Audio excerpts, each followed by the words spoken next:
Yes, so welcome into chapter number 4 risk assessment and internal control. बहुत ही interesting chapter है, बहुत logical है, कुछ भी इसमें रट्टाफिकेशन कुछ भी नहीं है और एग्जाम के अंदर इसका वेटेज भी काफ़ी ज़्यादा है। ठीक है, सो हम इस चैप्टर की तरफ आगे बढ़ते हैं, क्विकली इस चैप्टर को अच्छे तरीके से रिवाइज करते हैं। ठीक है, नाउ अगर आपको इस चैप्टर में और डिटेल अंडरस्टैंडिंग चाहिए तो आप मेरे रेगुलर बैच आप ज्वाइन कर सकते हो। ठीक है, जिसमें चैप्टर नंबर 3 और 4 बहुत ही बेहतरीन तरीके से मैंने कवर करवाया है। तो अगर कोई प्रॉब्लम है तो स्पेसिफिकली चैप्टर 3 और 4 का बैच भी आप ज्वाइन कर सकते हो। मेरा नंबर है 9175893455। ठीक है, इस पे आप मुझे व्हाट्सअप करिए। स्पेसिफिकली चैप्टर 3 और 4 का सेपरेटली रेगुलर बैच है। If you are facing problem in this chapters you can separately join those batches, that is for 800 rupees. 800 रुपये में आपका दोनों चैप्टर हम लोग करा देंगे।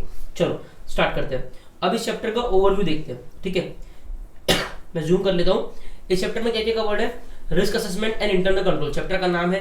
पहला चीज का कवर्ड है अभी ऑडिट रिस्क। ठीक है, now what is risk assessment? Basically audit start करने के पहले हम लोग रिस्क असेसमेंट करते हैं कि इस क्लाइंट में कितना रिस्क है, कितने चांसेस है कि इस क्लाइंट में मिस स्टेटमेंट्स हमको मिल जाए, कितने चांसेस है कि इस क्लाइंट में फ्रॉड एरर हो जाए। ठीक है, कितने चांसेस है कि इस क्लाइंट का फाइनेंशियल स्टेटमेंट्स एकदम ही खराब हो। तो इसको बोलते हैं रिस्क असेसमेंट। तो ऑडिटर ऑडिट चालू करने के पहले रिस्क का असेसमेंट करता है and accordingly risk assessment procedures बनाता है।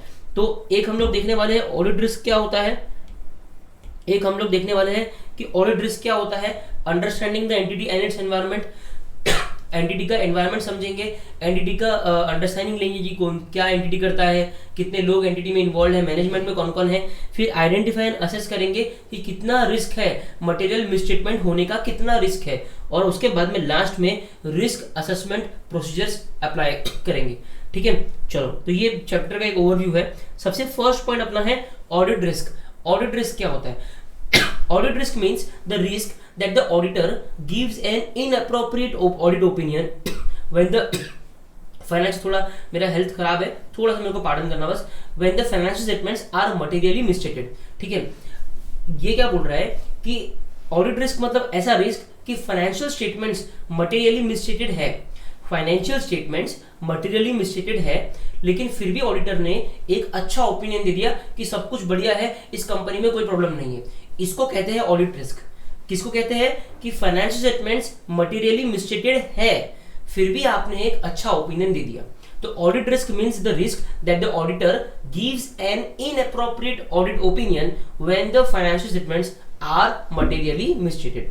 ठीक है, क्लियर है? नाउ ऑडिट रिस्क का डेफिनेशन क्या है? Risk of material misstatement into detection risk. Sir ये क्या होता है? डिटेक्शन रिस्क मतलब क्या होता है कि ऑडिटर अपने ऑडिट प्रोसीजर लगाने के बावजूद भी मिस स्टेटमेंट्स डिटेक्ट नहीं कर पाएगा, उसका क्या रिस्क है, उसको कहते हैं डिटेक्शन रिस्क। ऑडिट प्रोसीजर लगाने के बाद में भी ऑडिट प्रोसीजर लगाने के बाद में भी मिस स्टेटमेंट्स को डिटेक्ट नहीं कर पाया, मिस स्टेटमेंट्स को डिटेक्ट नहीं कर पाया, उसको कहते हैं डिटेक्शन रिस्क। और रिस्क ऑफ मटेरियल मिसस्टेटमेंट मतलब मटेरियल मिसस्टेटमेंट होने का क्या रिस्क है। ठीक है, मटेरियल मिसस्टेटमेंट होने का क्या रिस्क है, इन दोनों को मल्टीप्लाई करोगे तो ऑडिट रिस्क आएगा। से for example risk of material misstatement है 2 और डिटेक्शन रिस्क भी है 2, तो ऑडिट रिस्क कितना हुआ 4। तो जितना कम ये फिगर्स रहेंगे उतना ही कम ऑडिट रिस्क रहेगा। जितना कम रिस्क ऑफ मटेरियल मिसस्टेटमेंट रहेगा उतना ही कम ऑडिट रिस्क रहेगा, जितना कम डिटेक्शन रिस्क रहेगा उतना ही कम ऑडिट रिस्क रहेगा। ठीक है, चलो now risk of material misstatement क्या होता है आप सभी को पता है, may be defined as the risk that the financial statements are materially misstated prior to audit. Risk of material misstatement क्या होता है कि ऑडिट करने के पहले ही फाइनेंशियल स्टेटमेंट्स मटेरियली मिसस्टेटेड है। ऑडिट चालू करने के पहले ही फाइनेंशियल स्टेटमेंट्स मटेरियली मिसस्टेटेड है, इसको कहते हैं रिस्क ऑफ मटेरियल मिसस्टेटमेंट। चलो नाउ दो तरह की रिस्क, आपने डिटेक्शन रिस्क देख लिया।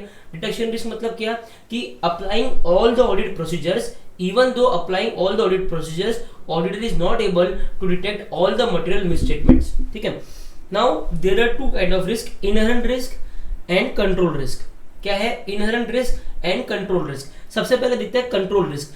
कंट्रोल नाम से समझ में आता है, इंटरनल कंट्रोल। तो कंट्रोल रिस्क बेसिकली अगर मैं आपको हिंदी में एक्सप्लेन करूं तो मैनेजमेंट क्या करता है, इंटरनल कंट्रोल्स लगाता है। मैनेजमेंट क्या करता है? इंटरनल कंट्रोल्स लगाता है। ठीक है, मैनेजमेंट का रिस्पॉन्सिबिलिटी है कि वो इंटरनल कंट्रोल्स सही तरीके से ऑपरेट करे। तो कंट्रोल रिस्क मतलब क्या होता है कि वो जो इंटरनल कंट्रोल्स मैनेजमेंट ने लगाए हैं वो इंटरनल कंट्रोल्स से भी मिसस्टेटमेंट्स डिटेक्ट नहीं हुआ। इंटरनल कंट्रोल्स क्यों लगाए जाते हैं? ताकि मिसस्टेटमेंट्स कम से कम हो। इंटरनल कंट्रोल्स क्यों लगाए जाते हैं? ताकि मिसस्टेटमेंट्स डिटेक्ट हो जाए, ताकि फ्रॉड या एरर डिटेक्ट हो जाए। तो कंट्रोल रिस्क मतलब क्या रहता है कि इंटरनल कंट्रोल लगाने के बावजूद भी वो मिसस्टेटमेंट्स को डिटेक्ट नहीं कर पाए। इंटरनल कंट्रोल लगाने के बावजूद भी वो मिसस्टेटमेंट्स को डिटेक्ट नहीं कर पाए, मतलब इंटरनल कंट्रोल इफेक्टिव नहीं है, उसको कहते हैं control risk. The risk that a misstatement that could occur in an assertion the risk that a misstatement that could occur in an assertion and that could be material will not be prevented or detected or corrected on a timely basis by the entity's internal control। ऐसा risk कि एक misstatement, ठीक है, जो एक assertion में एक misstatement है जो कि मटेरियल भी है, वो डिटेक्ट नहीं हो पाया, प्रिवेंट नहीं हो पाया, करेक्ट नहीं हो पाया by the entity's internal control. ठीक है, उसके बाद में आता है इनहेरेंट रिस्क। इनहेरेंट रिस्क मतलब क्या? The susceptibility of an assertion to a misstatement. The susceptibility मतलब क्या? चांसेस। ठीक है, तो ऐसे कुछ लाइन आइटम्स होते हैं ना हमारे बैलेंस शीट में जिनमें इनहेरेंटली अपने को लगता है कि इसमें कुछ तो गड़बड़ पक्का हो सकता है। ऐसे कौन सा आइटम होता है sir? Contingent liability. Contingent liability हम बैलेंस शीट में देखते हैं तो हमको हर बार मन में रहता है कि ये कंटीजेंट लायबिलिटी कंटीजेंट क्यों है, ये लाइबिलिटी क्यों नहीं है? मैं क्या ऐसा तो नहीं है कि जानबूझ के मैनेजमेंट ने लाइबिलिटी को कंटीजेंट लाइबिलिटी बोल के दिखाया है? तो कंटीजेंट लाइबिलिटी का नेचर ही ऐसा है कि इनहेरेंट नेचर है कि इसमें कुछ तो मिसस्टेटमेंट होगा।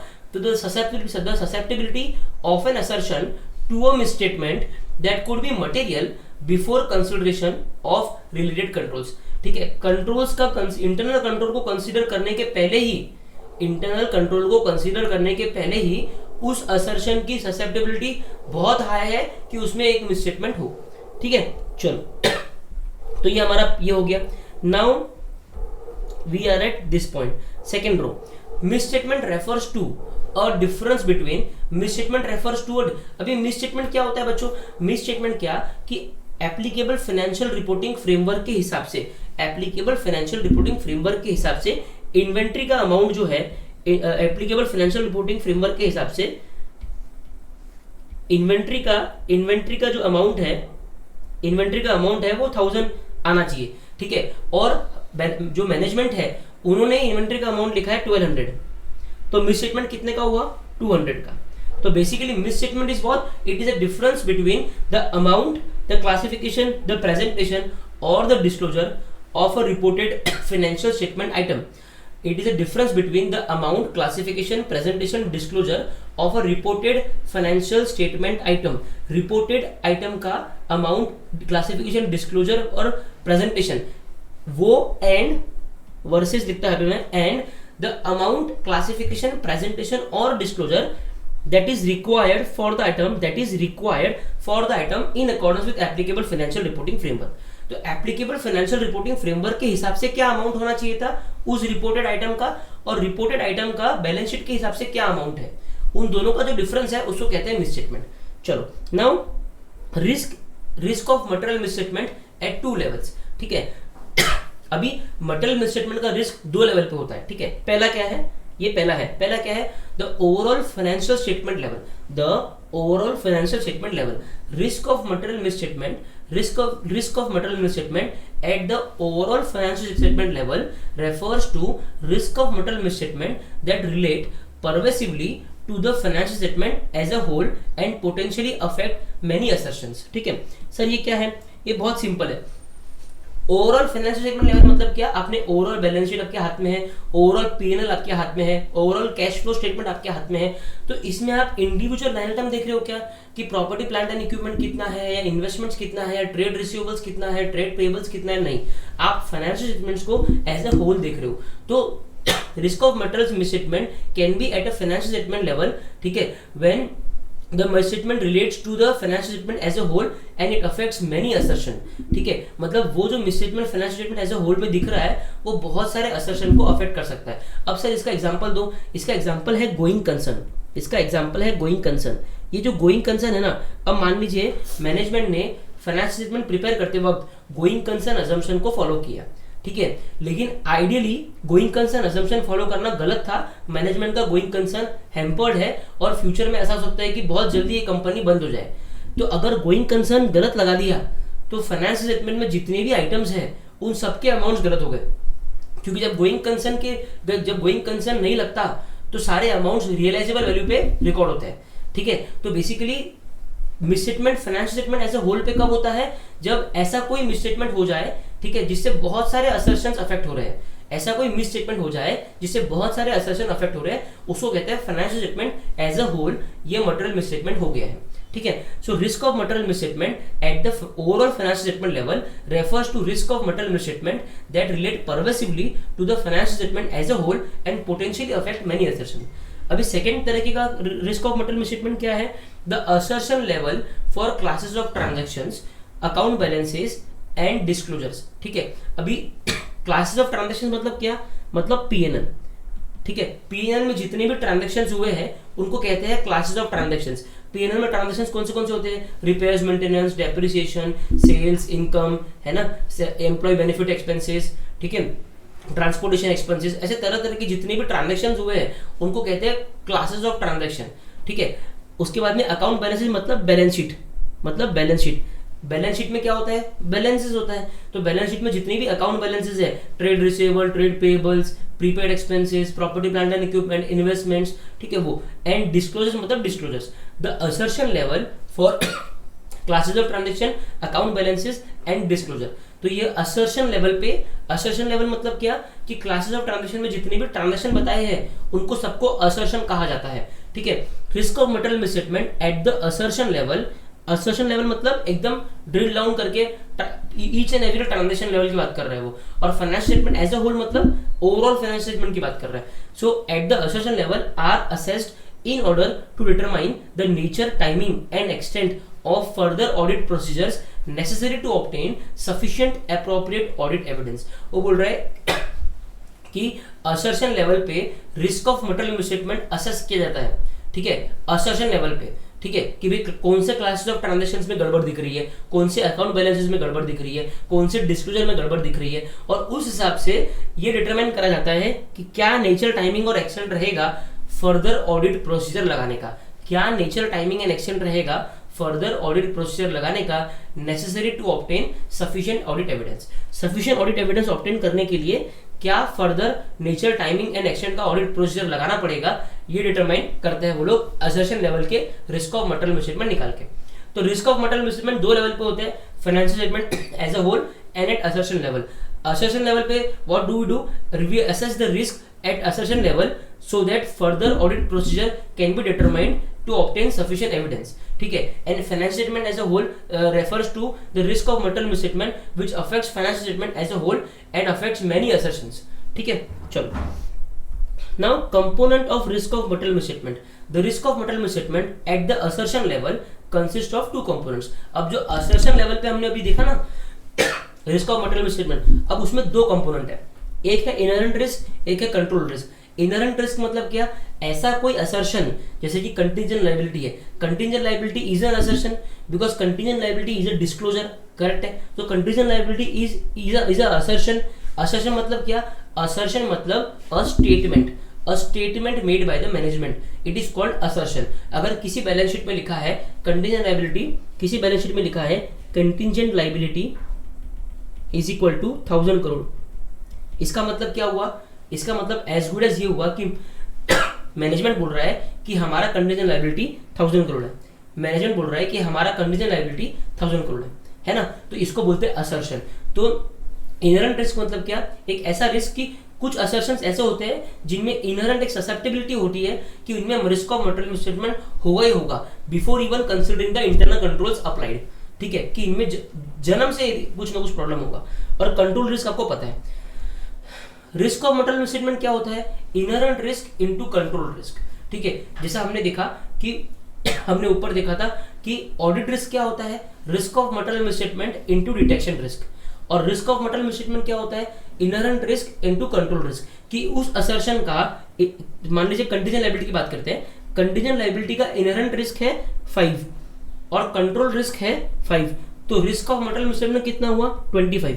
मतलब ये डिसाइड हो गया कि इसका रिस्क ऑफ मटेरियल मिसस्टेटमेंट बहुत हाई है, तो आपको बहुत सारे ऑडिट प्रोसीजर लगाने पड़ेंगे ताकि आप ज्यादा से ज्यादा ऑडिट एविडेंस गैदर कर पाओ और ये अश्योर कर पाओ कि कोई भी मिसस्टेटमेंट आपकी आंखों से छूटा नहीं है। सिंपल है। चलो, तो ये आपका हो गया। तो अभी मैं अगर बोलूं कि ऑडिट रिस्क का क्या डेफिनेशन हुआ, तो ऑडिट रिस्क का डेफिनेशन क्या हुआ, risk of material misstatement into detection risk, ये हमने पहले पढ़ा। तो आप इसको तोड़ के कैसे लिख सकते हो, रिस्क ऑफ मटेरियल मिसस्टेटमेंट की जगह पे आप क्या लिख सकते हो, inherent risk into control risk into detection risk, ये हो गया आपका ऑडिट रिस्क। करेक्ट, करेक्ट ना। एग्जाम में अगर ऐसा आया तो आप लिख सकते हो, है ना। Risk of material misstatement is equal to inherent risk into control risk and audit risk is equal to risk of material misstatement into detection risk and hence audit risk is equal to inherent risk into control risk into detection risk. ठीक है, चलो now ये 4 revision lecture है, obviously थोड़ा fast रहेगा क्योंकि हमको time bound वे में पूरा चार्टर रिवाइज कराना है। अगर आपको कुछ भी मान लो वापस देखना तो आप पीछे कर करके देख सकते हो। Inherent risk is higher for some assertion, कुछ असर्शन के लिए इनहेरेंट रिस्क हायर रहता है and related class of transactions, account balances and disclosures than for others. कुछ असर्शंस के लिए इनहेरेंट रिस्क हायर रहता है देन फॉर अदर्स, कुछ असर्शन के लिए इनहेरेंट रिस्क हायर रहता है। ठीक है, for example it may be higher for complex calculations, कुछ कॉम्प्लेक्स कैलकुलेशंस है जैसे कि डेरिवेटिव कॉन्ट्रैक्ट्स वगैरह जो होते हैं ना, जहाँ पे बहुत कॉम्प्लेक्सिटीज इन्वॉल्व है, वहाँ पे इनहेरेंट रिस्क हाई रहता है कि कुछ ना कुछ गलती हो गई होगी कैलकुलेशन करते समय। Inherent risk factors are considered while designing test of controls and substantial procedure. Substantial procedure और टेस्ट ऑफ कंट्रोल डिजाइन करते वक्त इनहेरेंट रिस्क फैक्टर कंसीडर करे जाते हैं कि कितना इनहेरेंट रिस्क इस पर्टिकुलर असर्शन में होगा। Now will come to control risk. Control risk is a function of the effectiveness of design, implementation and maintenance of internal control by the management. Control risk क्या है? Control risk is a function of effectiveness. ठीक है, कि internal control जो management ने design किया है वो कितना इफेक्टिव है। ठीक है, auditor assesses control risk as rely और not to rely on controls. Auditor control risk क्यों असेस करता है, ताकि उसको ये जान पाए कि हमको इंटरनल कंट्रोल पे रिलाय करना है या नहीं करना है।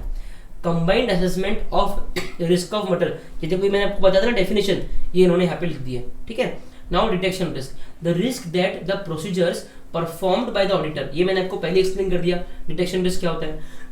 मैं अभी शॉर्ट में गो थ्रू करता हूँ। The risk that the procedures performed by the auditor to reduce audit risk to an acceptably low level, ठीक है, will not detect a misstatement that exist. एक ऐसा रिस्क कि सारे प्रोसीजर आपने लगा दिए ताकि आप मिसस्टेटमेंट ऑडिट रिस्क को कम से कम कर पाओ, फिर भी कोई मिसस्टेटमेंट नॉट डिटेक्टेड रह गया, मतलब डिटेक्ट नहीं हो पाया, उसको कहते हैं डिटेक्शन रिस्क।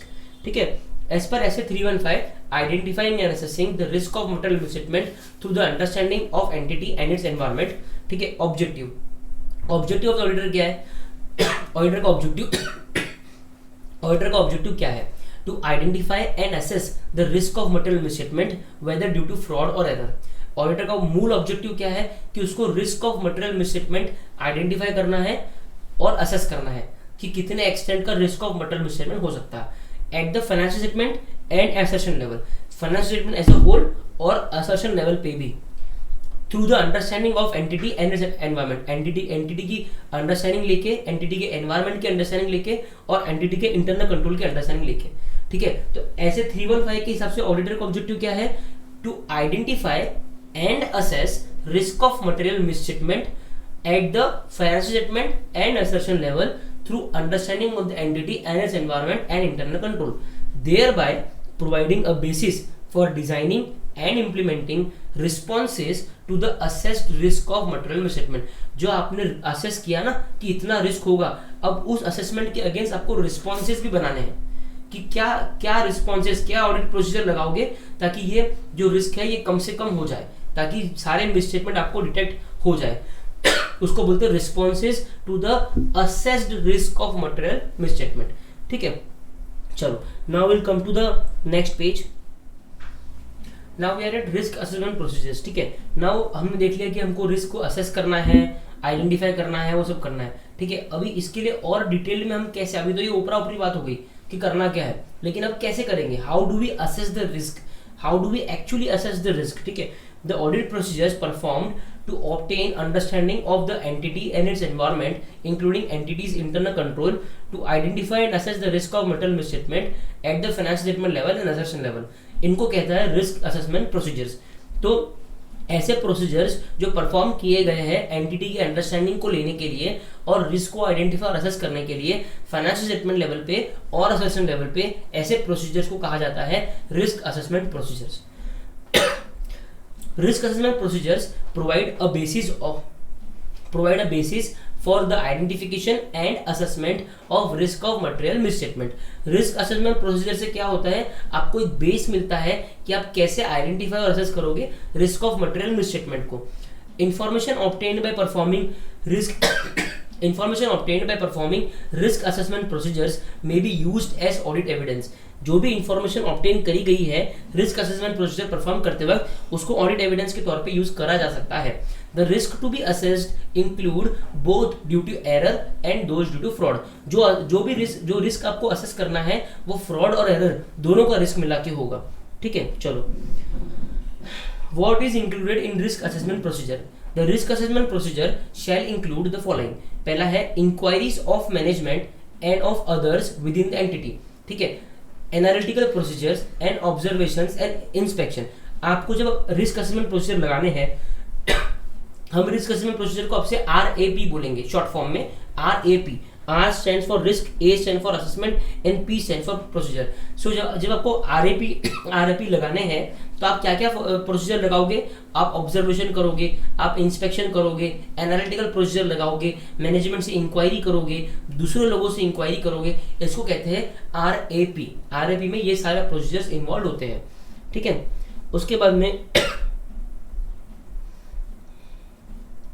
में the required understanding of the entity and its environment including the entity's internal control. ठीक है, auditor to obtain understanding of. अभी जब आपको क्वेश्चन एग्जाम में आएगा कि auditor is required to obtain an understanding of the entity and its environment including the entity's internal control. ठीक है, state what are the elements of which auditor will gain understanding. तो किन किन चीजों का अंडरस्टैंडिंग ऑडिटर लेगा? अभी तक हमने बहुत बार पढ़ लिया कि ऑडिटर को एंटिटी और उसके एनवायरनमेंट को समझना है, इंटरनल कंट्रोल को समझना है। अब एक्चुअली क्या समझना है, ये क्वेश्चन एग्जाम में बन सकता है, ये क्वेश्चनेबल पार्ट है।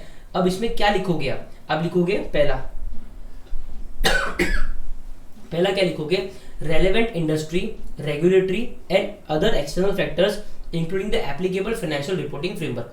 जो एंटिटी का मैं ऑडिट कर रहा हूँ उसको क्या फाइनेंशियल रिपोर्टिंग फ्रेमवर्क लगता है, वो कौन सी इंडस्ट्री में है, क्या रेगुलेटरी फ्रेमवर्क उनको लगता है, क्या एक्सटर्नल फैक्टर्स उनको अफेक्ट करते हैं, ये सब का अंडरस्टैंडिंग मैं लूंगा। तो पहला क्या है? Industry, regulatory, external factors including applicable financial reporting framework. Second है the nature of the entity. Entity का नेचर कैसा है, including its operation, ownership and governance structure. Ownership किसके पास में है, कौन इसका ओनर है, गवर्नेंस स्ट्रक्चर क्या है, वो मेरा सेकंड पॉइंट हो गया। थर्ड पॉइंट है the entities selection and application of accounting policy. Entity ने क्या अकाउंटिंग पॉलिसी सिलेक्ट कर रखी है, क्या अकाउंटिंग पॉलिसी अप्लाई कर रखी है। तो अभी तक हमने क्या तीन चीजें देखी, ये हम क्या देख रहे हैं, ये हम देख रहे हैं कि एंटिटी का अंडरस्टैंडिंग लेने के लिए किन किन चीजों का अंडरस्टैंडिंग लेना पड़ता है। पहला relevant industry, external factors, applicable financial reporting framework. दूसरा selection and application of accounting policies. तीसरा ओनरशिप स्ट्रक्चर, गवर्नेंस स्ट्रक्चर। ठीक है, नेचर ऑफ द एंटिटी, ये सब आपको ध्यान में रखना है। फोर्थ है the entities objectives and strategies. Entity का ऑब्जेक्टिव क्या है, एंटिटी की स्ट्रेटजीज क्या है, and those related business risk that may result in risk of material misstatement. और बिजनेस रिस्क एंटिटी का क्या है जो आगे जाके रिस्क ऑफ मटेरियल मिसस्टेटमेंट में तब्दील हो सकते हैं। तो बिजनेस रिस्क क्या है, ठीक है, वो भी आपको जानना है। The measurement and review of the entity's financial performance. Entity के फाइनेंशियल परफॉर्मेंस का मेजरमेंट और रिव्यू करना, उससे भी आपको एंटिटी के बारे में जानकारी मिलेगा। ठीक है, तो क्या क्या पॉइंट लिखोगे आप? एंटिटी का nature, ownership structure, governance structure, उसके बाद में external factor, regulatory factors, industry, उसके बाद में applicable financial reporting framework, selection and application of accounting policies, जो objectives and strategies, business related risk, measurement and review of entity's financial performance. चलो, उसके बाद में आता है इंटरनल कंट्रोल। ठीक है, इंटरनल कंट्रोल एज पर ऐसे 315 द इंटरनल कंट्रोल्स में be defined as the process designed, ऐसा प्रोसेस जो डिजाइन किया हुआ है, इंप्लीमेंट किया हुआ है एंड मेंटेन किया हुआ है by those charge with governance या फिर मैनेजमेंट या फिर अदर पर्सनल। सिंपल, क्यों डिजाइन किया ये प्रोसेस? ठीक है, to provide reasonable assurance about the achievement of entity's objectives with regard to reliability of financial reporting effectiveness and efficiencies of operation, safeguarding of asset and compliance with applicable laws and regulations. ठीक है, applicable laws and regulation को comply करने के लिए, ठीक है, asset को safeguard करने के लिए, ऑपरेशंस की इफेक्टिवनेस को बढ़ाने के लिए, फाइनेंशियल रिपोर्टिंग की रिलायबिलिटी को बढ़ाने के लिए जो प्रोसेस मैनेजमेंट ने लगाए हैं, उन प्रोसेस को इंटरनल कंट्रोल्स कहा जाता है. The term controls refers to any aspect of one और more components of internal control. Now objective, अभी इंटरनल कंट्रोल क्या होता है वो देख लिया, अब इसकी ऑब्जेक्टिव क्या है, क्यों ये इंटरनल कंट्रोल लगाए जाते हैं. पहला ऑब्जेक्टिव है, ये भी क्वेश्चनेबल फॉर्म हो जाता है. पहला है transactions are executed in accordance with management's general और स्पेशल और स्पेसिफिक ऑथराइजेशन. जो ट्रांजैक्शंस, जो भी कंपनी में ट्रांजैक्शंस एग्जीक्यूट हो रहे हैं वो मैनेजमेंट के ऑथराइजेशन से हो रहे हैं, इसके लिए इंटरनल कंट्रोल लगाया जाता है. All transactions are promptly recorded in the correct amount. सारे ट्रांजेक्शन जो कंपनी में हुए हैं वो करेक्ट अमाउंट पे रिकॉर्ड हुए हैं. ऐसा तो नहीं है 5 रुपए का ट्रांजेक्शन 2 रुपए पे रिकॉर्ड हुआ है, ठीक है. इन द अप्रोप्रिएट अकाउंट्स, सही अकाउंट में रिकॉर्ड हुए हैं. ऐसा तो नहीं है डेटर की जगह पे क्रेडिटर में रिकॉर्ड हो गया. And in the accounting period in which executed, जो साल का ट्रांजेक्शन है उसी साल में रिकॉर्ड हुआ है क्या, ठीक है. Assets are safeguarded from unauthorized access. Unauthorized access से एसेट्स को सेफगार्ड कर लिया है, और the recorded assets are compared with the existing assets at reasonable intervals. ठीक है, जो recorded assets है मतलब जो बुक्स में assets लिखे हैं और जो existing physically assets है उनको reasonable intervals में compare करा जा सकता करने के लिए, ठीक है. तो बेसिकली क्या 4 चीजें हैं जिसके लिए इंटरनल कंट्रोल की क्या ऑब्जेक्टिव है. पहला ऑब्जेक्टिव इंटरनल कंट्रोल का है कि transactions are executed with management authorization. तो पहला है ऑथराइजेशन. फिर transactions are executed a proper amount in proper account and in proper accounting period. Assets are safeguarded from unauthorized use and recorded assets are compared with the existing assets at reasonable intervals. ये 4 objective internal control के हैं. The entity's internal control, the auditor shall obtain an understanding of internal control relevant to the audit. Audit के लिए relevant जो internal control है उसका understanding auditor को लेना चाहिए. Although most controls relevant to audit are likely to relate to financial reporting, not all controls that relate to financial reporting are relevant to audit. ठीक है, सारे कंट्रोल्स जो फाइनेंशियल रिपोर्टिंग से रिलेटेड है वो सारे ऑडिट के लिए रेलेवेंट नहीं होते.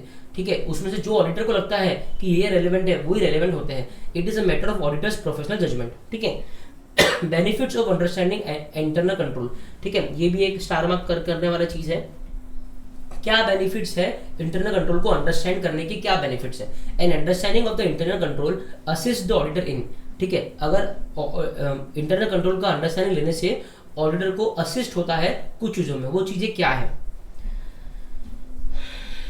assist the auditor in identifying types of potential misstatement. Identifying types of potential misstatements. ठीक है, identifying factors that affect the risk of material misstatement. Identifying factors that affect the risk of material misstatement. ठीक है, तो internal control का understand लेने से क्या फायदा होता है ऑडिटर को. एक तो उसको पोटेंशियल मिसस्टेटमेंट मालूम पड़ जाते हैं कि कितने तरीके के पोटेंशियल मिसस्टेटमेंट्स हो सकते हैं. जहां पे इंटरनल कंट्रोल वीक है वहां पे उसको पता चल जाएगा कि इस एरिया में क्या क्या मिसस्टेटमेंट हो सकता है. Identifying factors that affect the risk of material misstatement. ऐसे फैक्टर्स को मालूम पड़ेंगे जो रिस्क ऑफ मटेरियल मिसस्टेटमेंट को अफेक्ट करते हैं. ठीक है, designing the nature, timing and extent of further audit procedure. और इंटरनल कंट्रोल की अंडरस्टैंडिंग होने के बाद में वो फर्दर ऑडिट प्रोसीजर को अच्छे तरीके से डिजाइन कर सकता है कि कहाँ पे ज्यादा प्रोसीजर लगाने हैं, कहाँ पे कम प्रोसीजर लगाने हैं. ठीक है, उसके बाद में study of various aspects of internal control.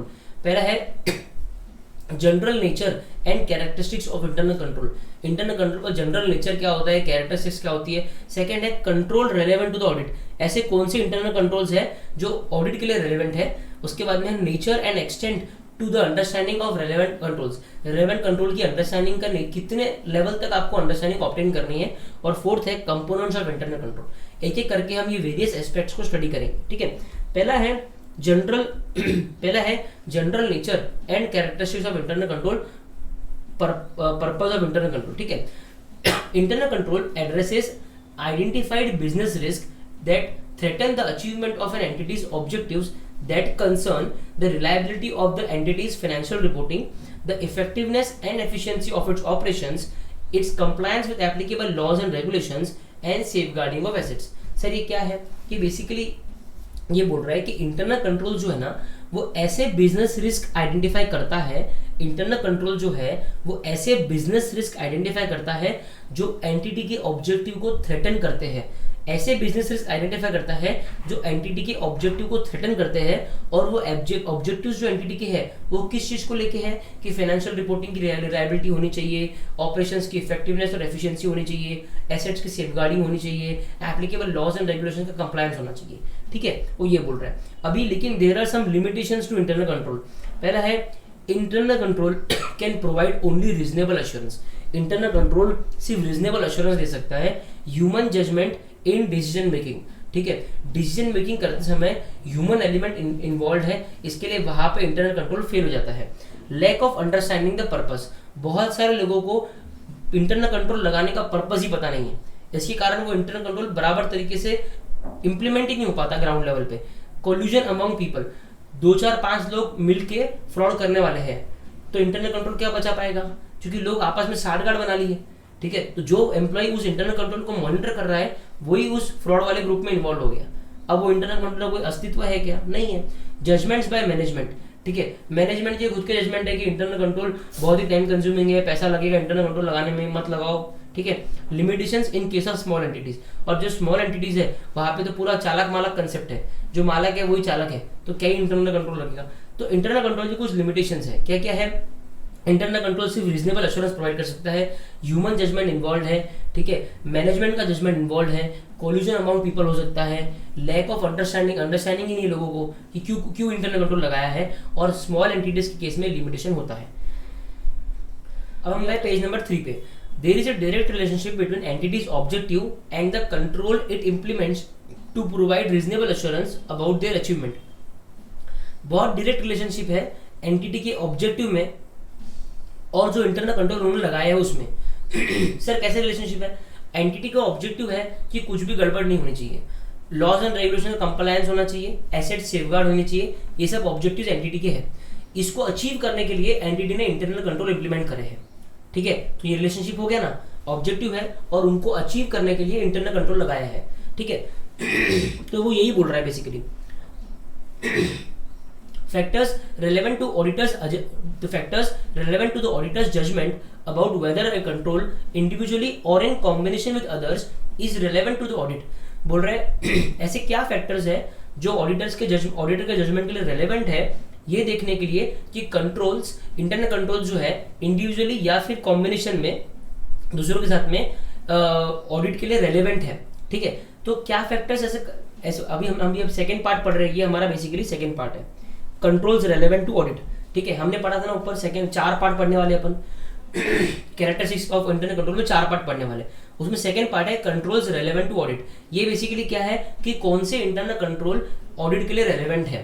तो एग्जाम में अगर क्वेश्चन आया कि state the factors which are relevant for an auditor to जज अबाउट इंटरनल कंट्रोल, कि वो इंटरनल कंट्रोल ऑडिट के लिए रेलेवेंट है या नहीं है, तो क्या फैक्टर्स देखने हैं कि, क्योंकि देखो एक एंटिटी के अंदर तो हजारों इंटरनल कंट्रोल रहेंगे, क्या सारे इंटरनल कंट्रोल ऑडिट के लिए रेलेवेंट है क्या, नहीं।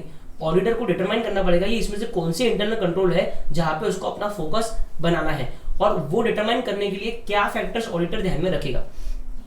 पहला है मटेरियलिटी, कि वो इंटरनल कंट्रोल कितना मटेरियल है, कितना बड़ा है इंटरनल कंट्रोल, और जिस चीज को वो इंटरनल कंट्रोल मॉनिटर कर रहा है, जिस चीज को, जिस असर्शन को वो सेफगार्ड कर रहा है, वो असर्शन कितना मटेरियल है, ठीक है, तो इसको कहते हैं मटेरियलिटी। सेकंड है the significance of the related risk, जो रिस्क है ना, जिस चीज को सेफगार्ड कर रहा है, ठीक है, से कंटीजेंट लायबिलिटी के ऊपर जो इंटरनल कंट्रोल लगा है वो ऑडिट के लिए रेलेवेंट रहेगा। क्यों, क्योंकि कंटीजेंट लायबिलिटी अपने आप में एक बहुत सिग्निफिकेंट रिस्क है, ठीक है, तो इसके लिए उसके ऊपर लगने वाले जो इंटरनल कंट्रोल्स है वो ऑडिट के लिए रेलेवेंट हो गए। तो पहला है मटेरियलिटी कि वो इंटरनल कंट्रोल कितना मटेरियल है, और दूसरा है significance of the related risk, जो रिस्क है, जिस रिस्क को वो इंटरनल कंट्रोल मॉनिटर कर रहा है उसका सिग्निफिकेंस क्या है। साइज ऑफ द एंटिटी का साइज कितना बड़ा एंटिटी, ठीक है।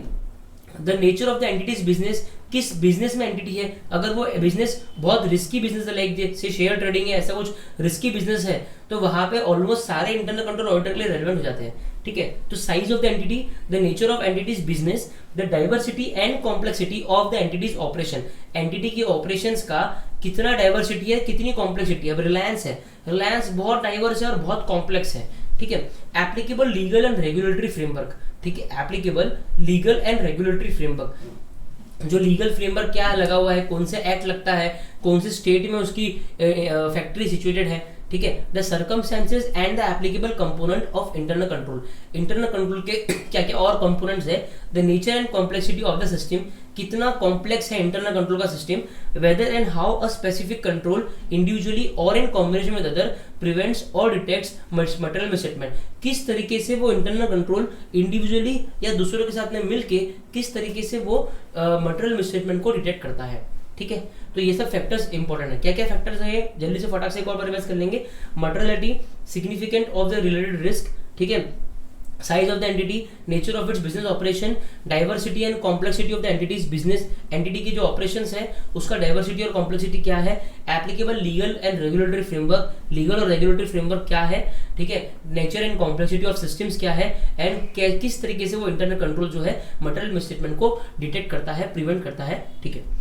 उसके बाद में अब आता है हमारा थर्ड कैरेक्टरिस्टिक्स, वो है nature and extent of the understanding of the relevant control. अभी हमने देख लिया कि क्या कंट्रोल रेलेवेंट है, ये अभी हमने ऊपर देख लिया।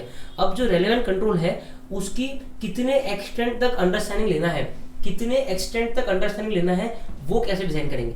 तो पहला है evaluate the design of control involves evaluating the design of control involves considering whether the control is capable of effectively preventing or detecting material misstatement, ठीक है।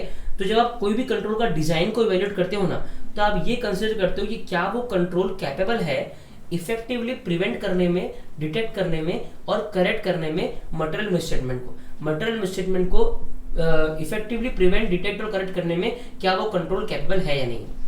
Implementation of a control means that the control exists. Control का implementation का मतलब ये होता है, implementation of a control means that the control exists and the entity is using it.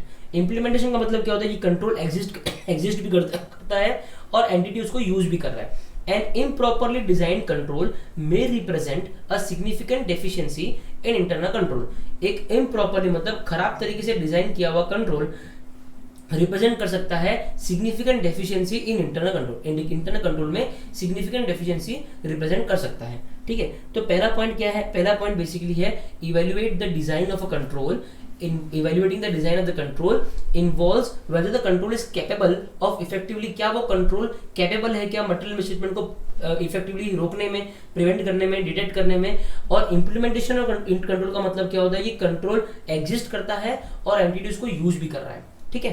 चलो second point है risk assessment procedures to obtain audit evidence about the design and implementation of relevant controls में include risk assessment procedures, RAP जो है ना, to obtain audit evidence about the design and implementation of relevant controls में include. तो अब क्या procedure आप लगा सकते हो, तो इंक्वायरी कर सकते हो, ऑब्जर्व कर सकते हो, observe the application of specific controls, inspect the documents and reports, tracing transactions through the information system relevant to the financial reporting. Financial reporting के लिए रेलेवेंट जो इंफॉर्मेशन सिस्टम है उनमें ट्रांजैक्शंस ट्रेस करो कि किस तरीके से ट्रांजैक्शंस फ्लो हो रहे हैं, ठीक है। तो ये कुछ रिस्क असेसमेंट प्रोसीजर आप लगा सकते हो, inspecting, observing, inquiring and tracing the transactions.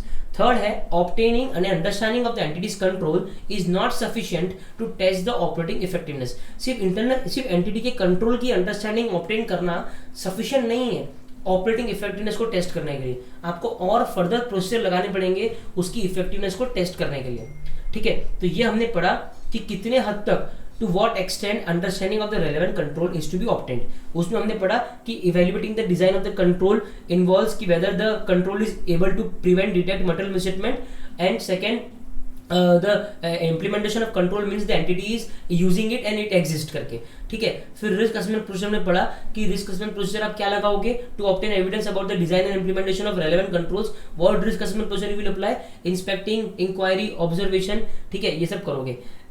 तो ये हमारा थर्ड पॉइंट हो गया। अब आता है हमारा fourth point, components of internal control. Components of internal control, the control environment, entities risk assessment procedure, entities risk assessment process, information system and control activities, ठीक है। ये चार कंपोनेंट है इंटरनल कंट्रोल के। कौन से चार कंपोनेंट है, कंट्रोल एनवायरनमेंट की एंटिटी के अंदर इंटरनल कंट्रोल एनवायरनमेंट कैसा है। सेकेंड है entities risk assessment process, entity का रिस्क को असेस करने का प्रोसेस क्या है।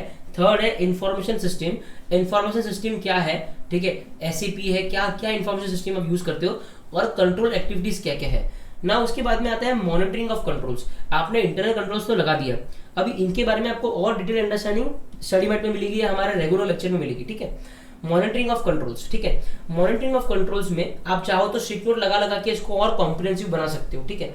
मॉनिटरिंग ऑफ कंट्रोल्स में क्या होता है, a control environment component of internal control. Monitoring of control मतलब क्या है कि जो इंटरनल कंट्रोल मैनेजमेंट ने लगाया है अब उसको मॉनिटर भी करना है कि वो सही तरीके से काम कर रहा है, सिर्फ लगा के छोड़ दिया चलेगा क्या, नहीं, आपको उसको मॉनिटर करना है। तो पहला है control environment component of internal control, ठीक है। ये जो ए हमने देखा था कंट्रोल एनवायरनमेंट, अब उसके बारे में यहाँ पे हमको अंडरस्टैंडिंग है। तो मेरे एंड तक सिर्फ हेडिंग कवर नहीं किया है, उसके अंदर के पॉइंट्स भी कवर करने का ट्राई किया है। फिर भी आप स्टडी मटेरियल से गो थ्रू करके यू कैन और कॉम्प्रिहेंसिव बना सकते हो उसको। बाकी 4 बुक्स में आप देखोगे तो सिर्फ हेडिंग कवर्ड है, ठीक है। मैंने इसमें आगे भी जितना हो सके उतना डिटेलिंग कवर किया है। तो 5 कंपोनेंट्स इंटरनल कंट्रोल हमने देखे, ठीक है। Control environment, entities risk assessment process, information system, control activities और मॉनिटरिंग ऑफ कंट्रोल्स। अब उसमें पहला कंपोनेंट है कंट्रोल एनवायरनमेंट, ठीक है। अब कंट्रोल एनवायरनमेंट में the auditor shall obtain an understanding of the control environment. Auditor को एंटिटी के कंट्रोल एनवायरनमेंट का अंडरस्टैंडिंग ऑब्टेन करना पड़ेगा।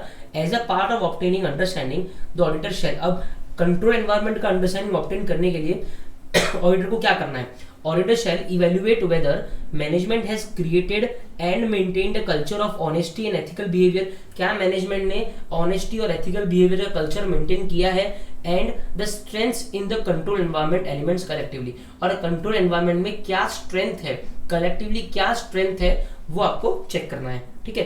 तो पहला पॉइंट तो ये हो गया, elements of the control environment. अभी कंट्रोल एनवायरनमेंट के एलिमेंट्स क्या क्या होते हैं।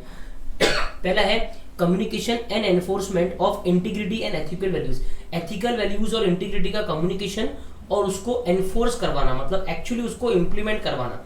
तो अगर कोई क्वेश्चन आता है state the elements of control environment, तो आप पहले क्या लिखोगे, कंट्रोल एनवायरनमेंट मतलब क्या कि एंटिटी के अंदर क्या इंटरनल कंट्रोल का एनवायरनमेंट है। उसमें हमने ऊपर क्या पढ़ा कि ऑडिटर को अंडरस्टैंडिंग लेनी चाहिए कि एंटिटी के अंदर क्या कंट्रोल एनवायरनमेंट है, और वो अंडरस्टैंडिंग लेते वक्त ऑडिटर को 2 चीजें देखनी है, एक तो स्ट्रेंथ क्या है कंट्रोल एनवायरनमेंट का, दूसरा कि क्या एथिकल वैल्यूज मैनेजमेंट ने क्रिएट करे हैं और मेंटेन करे हैं लोगों के बीच में, ठीक है। अब एलिमेंट्स ऑफ कंट्रोल एनवायरनमेंट में क्या देख रहे हैं हम लोग कि communication and enforcement of integrity and ethical values. Second, participation by those charge with governance. Those charge with governance कितना पार्टिसिपेट कर रहा है कंट्रोल एनवायरनमेंट में, इंटरनल कंट्रोल को मेंटेन करने के लिए, इंटरनल कंट्रोल को इफेक्टिवली ऑपरेट करने के लिए दोज चार्ज विद गवर्नेंस कितना पार्टिसिपेट कर रहा है, ठीक है, मतलब वो कितना सीरियसली ले रहा है बेसिकली। थर्ड है ऑर्गेनाइजेशनल स्ट्रक्चर जो है वो भी कंट्रोल एनवायरनमेंट का एक एलिमेंट है। Human resources policies and practices, human resources की पॉलिसीज और प्रैक्टिसेस क्या है वो भी एलिमेंट है कंट्रोल एनवायरनमेंट का। कमिटमेंट टू कॉम्पिटेंस, ठीक है, कॉम्पिटेंस को लेके जो एम्प्लॉइज है, मैनेजमेंट है, उनका कमिटमेंट क्या है, कॉम्पिटेंस को लेके कमिटमेंट क्या है। Assignment of authority and responsibility, किस तरीके से आपने ऑथोरिटी और रिस्पॉन्सिबिलिटी एम्प्लॉइज के बीच में हायरार्की में कैसे आपने असाइन कर रखा है, ठीक है। Management philosophy and operating style, management का फिलोसफी क्या है, मैनेजमेंट का ऑपरेटिंग स्टाइल क्या है। तो कोई एग्जाम में अगर आपको कोई पूछेगा कि what are the elements of control environment, तो आप क्या बोलोगे, एक आप बोलोगे 2 पॉइंट सिमिलर है, एक है ऑर्गेनाइजेशनल स्ट्रक्चर, ठीक है, फिर एक है management philosophy and operating style, and फिर एक है participation of those charge with governance. तो 3 पॉइंट एकदम, और इसके बाद में एक है assignment of authority and responsibility, authority और रिस्पॉन्सिबिलिटी का असाइनमेंट कैसे, ये चारों पॉइंट सिमिलर है। तो एक है ऑर्गेनाइजेशनल स्ट्रक्चर, ठीक है, एक है participation of those charge with governance, फिर एक मैनेजमेंट का पॉइंट है कि मैनेजमेंट का फिलोसफी और मैनेजमेंट का ऑपरेटिंग स्टाइल क्या है, और असाइनमेंट ऑफ ऑथोरिटी और रिस्पॉन्सिबिलिटी क्या है। तो ये 4 पॉइंट रिलेटेड है। उसके बाद में communication and enforcement of ethical values, communication and enforcement of ethical values and integrity, ये एक पॉइंट रिलेटेड है। इसके साथ में जुड़ा हुआ पॉइंट क्या है, ह्यूमन रिसोर्स की पॉलिसीज क्या है, ठीक है, और तीसरा पॉइंट है कॉम्पिटेंस, कमिटमेंट टू कॉम्पिटेंस। तो ऐसे ये 4 और 3 पॉइंट आप अलग अलग से लर्न करोगे तो 7 पॉइंट आपको लर्न हो जाएंगे, ये एग्जाम में आ सकते हैं।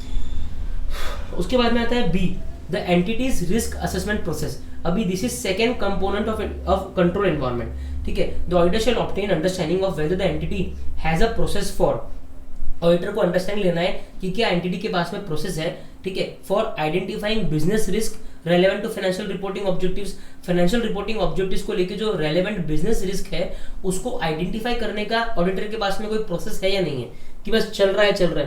तो identifying business risk, estimating the significance of the risk, वो रिस्क कितना सिग्निफिकेंस है उसको एस्टिमेट करने के लिए प्रोसेस है या नहीं है। Assessing the likelihood of their occurrence, कितना लाइकलीहुड है कि वो बिजनेस रिस्क ऑकर होगा, and deciding about actions to address those risk, और वो रिस्क अगर ऑकर हो गया तो क्या एक्शन आप लोगे वो। तो ऑडिटर को पहला एग्जाम में ये आ सकता है कि the entity's risk assessment process is a component of internal control, the entity's risk assessment process is a component of control environment, ठीक है। State the auditors understanding, state the auditor's understanding about the processes in regards to risk assessment procedure, ठीक है। तो क्या auditor को क्या understanding लेना है इन दिस रिगार्ड्स, क्या अंडरस्टैंडिंग ऑडिटर को लेना है इन दिस रिगार्ड्स, ठीक है। एंटिटी के रिस्क असेसमेंट प्रोसीजर को लेके ऑडिटर को क्या अंडरस्टैंडिंग लेना है, तो ऑडिटर को ये अंडरस्टैंडिंग लेना है कि क्या मैनेजमेंट के पास में ऐसा प्रोसेस है, कि क्या एंटिटी के पास में ऐसा प्रोसेस है to identify the business risk, ठीक है, to assess the likelihood of their occurrence, ठीक है, to assess the significance of the risk, ठीक है, and to have the action to be performed to address those risk. Simple है। अब आता है C point, the information system, ये हमारा थर्ड कंपोनेंट है, including the related business processes relevant to the financial reporting and communication, component of control environment, ठीक है। The auditor shall obtain an understanding of the information system, including the related business process relevant to the financial reporting. Auditor को information system का भी जानकारी चाहिए और related business process का भी जानकारी चाहिए, including the following areas. अब ये भी एग्जाम में क्वेश्चन आ सकता है कि state the areas of which understanding is to be obtained by the auditor in regards to getting understanding of the information system of a entity. क्या क्या एरियाज का उसको जानकारी चाहिए। पहला, the classes of transactions in the entities operation that are significant to the financial statements. अभी P&L के अंदर तो बहुत सारे ट्रांजेक्शन्स होते होंगे, transportation expenses, employee benefit expenses, printing stationery expenses, depreciation expenses, ये सब इंडिविजुअली क्लासेस ऑफ ट्रांजेक्शन है, ये मानते हो, ठीक है। अब ये सारे के सारे क्लासेस ऑफ ट्रांजेक्शंस रेलेवेंट है क्या? नहीं, इसमें प्रिंटिंग स्टेशनरी का अमाउंट बहुत कम होगा तो उतना मटेरियल नहीं है। तो पहला ऑडिटर को क्या जानकारी लेना है कि ऐसे कौन से क्लासेस ऑफ ट्रांजेक्शन है, ठीक है, that are significant to the financial, जो फाइनेंशियल स्टेटमेंट्स के लिए सिग्निफिकेंट है। The procedure by which those transactions are initiated, किस तरीके से वो ट्रांजेक्शंस इनिशिएट होते हैं, रिकॉर्ड होते हैं, प्रोसेस होते हैं, करेक्ट होते हैं as necessary, transferred to the general ledger and reported in the financial statement. किस तरीके से वो जनरल लेजर में ट्रांसफर होते हैं और किस तरीके से वो फाइनेंशियल स्टेटमेंट में रिपोर्ट होते हैं, ठीक है। तो पहला पॉइंट क्या था, अभी हम लोग क्या पढ़ रहे हैं, अभी हम लोग पढ़ रहे हैं इंफॉर्मेशन सिस्टम, ठीक है। तो हम लोग क्वेश्चन क्या पढ़ रहे हैं कि what are the areas of which understanding is to be obtained by the auditor in regards to the information system of the entity and relevant business processes, ठीक है। क्या एरियाज का जानकारी ऑडिटर को चाहिए। तो पहला क्या है, classes of transaction which are significant, ठीक है। फिर ये जो सिग्निफिकेंट ट्रांजेक्शंस है, how they are initiated, recorded, processed, corrected as necessary and transfer to ledger and reported in the financial statements. Third है बैकअप रिकॉर्ड्स। बैकअप रिकॉर्ड्स क्या है, ठीक है। बैकअप रिकॉर्ड्स मतलब क्या कि डॉक्यूमेंट्स है या नहीं है, इनवॉइस है या नहीं है, ठीक है। फोर्थ है how information system capture events and conditions that are significant to the financial statements, ठीक है। ऐसे इवेंट्स, ऐसे कंडीशंस जो फाइनेंशियल स्टेटमेंट्स के लिए सिग्निफिकेंट है, उसको इंफॉर्मेशन सिस्टम कैसे कैप्चर करता है। The financial reporting process used to prepare the entity's financial statement, क्या फाइनेंशियल रिपोर्टिंग प्रोसेस यूज करी जाती है एंटिटी के फाइनेंशियल स्टेटमेंट्स को प्रिपेयर करने के लिए, ठीक है। टैली यूज करते हैं, एसएपी यूज करते हैं, क्या यूज करते हैं। कंट्रोल्स सराउंडिंग जनरल एंट्रीज, जो जनरल एंट्रीज पास होती है उनके लिए क्या इंटरनल कंट्रोल लगा रखे हैं, ठीक है। तो क्या क्या एरियाज का चाहिए, पहला कि क्लासेस ऑफ ट्रांजेक्शन जो कौन से सिग्निफिकेंट है, दूसरा ये ट्रांजेक्शन कैसे इनिशिएट होते हैं, कैसे रिकॉर्ड होते हैं, कैसे प्रोसेस होते हैं, एक्सेट्रा एक्सेट्रा। थर्ड, इन ट्रांजेक्शंस के लिए बैकअप रिकॉर्ड्स है या नहीं है। Fourth, how information system capture events and conditions that are significant to the information to the financial statement, ठीक है। कैसे इंफॉर्मेशन सिस्टम कैप्चर करता है इवेंट्स और कंडीशंस को जो कि सिग्निफिकेंट है फाइनेंशियल स्टेटमेंट को लेके।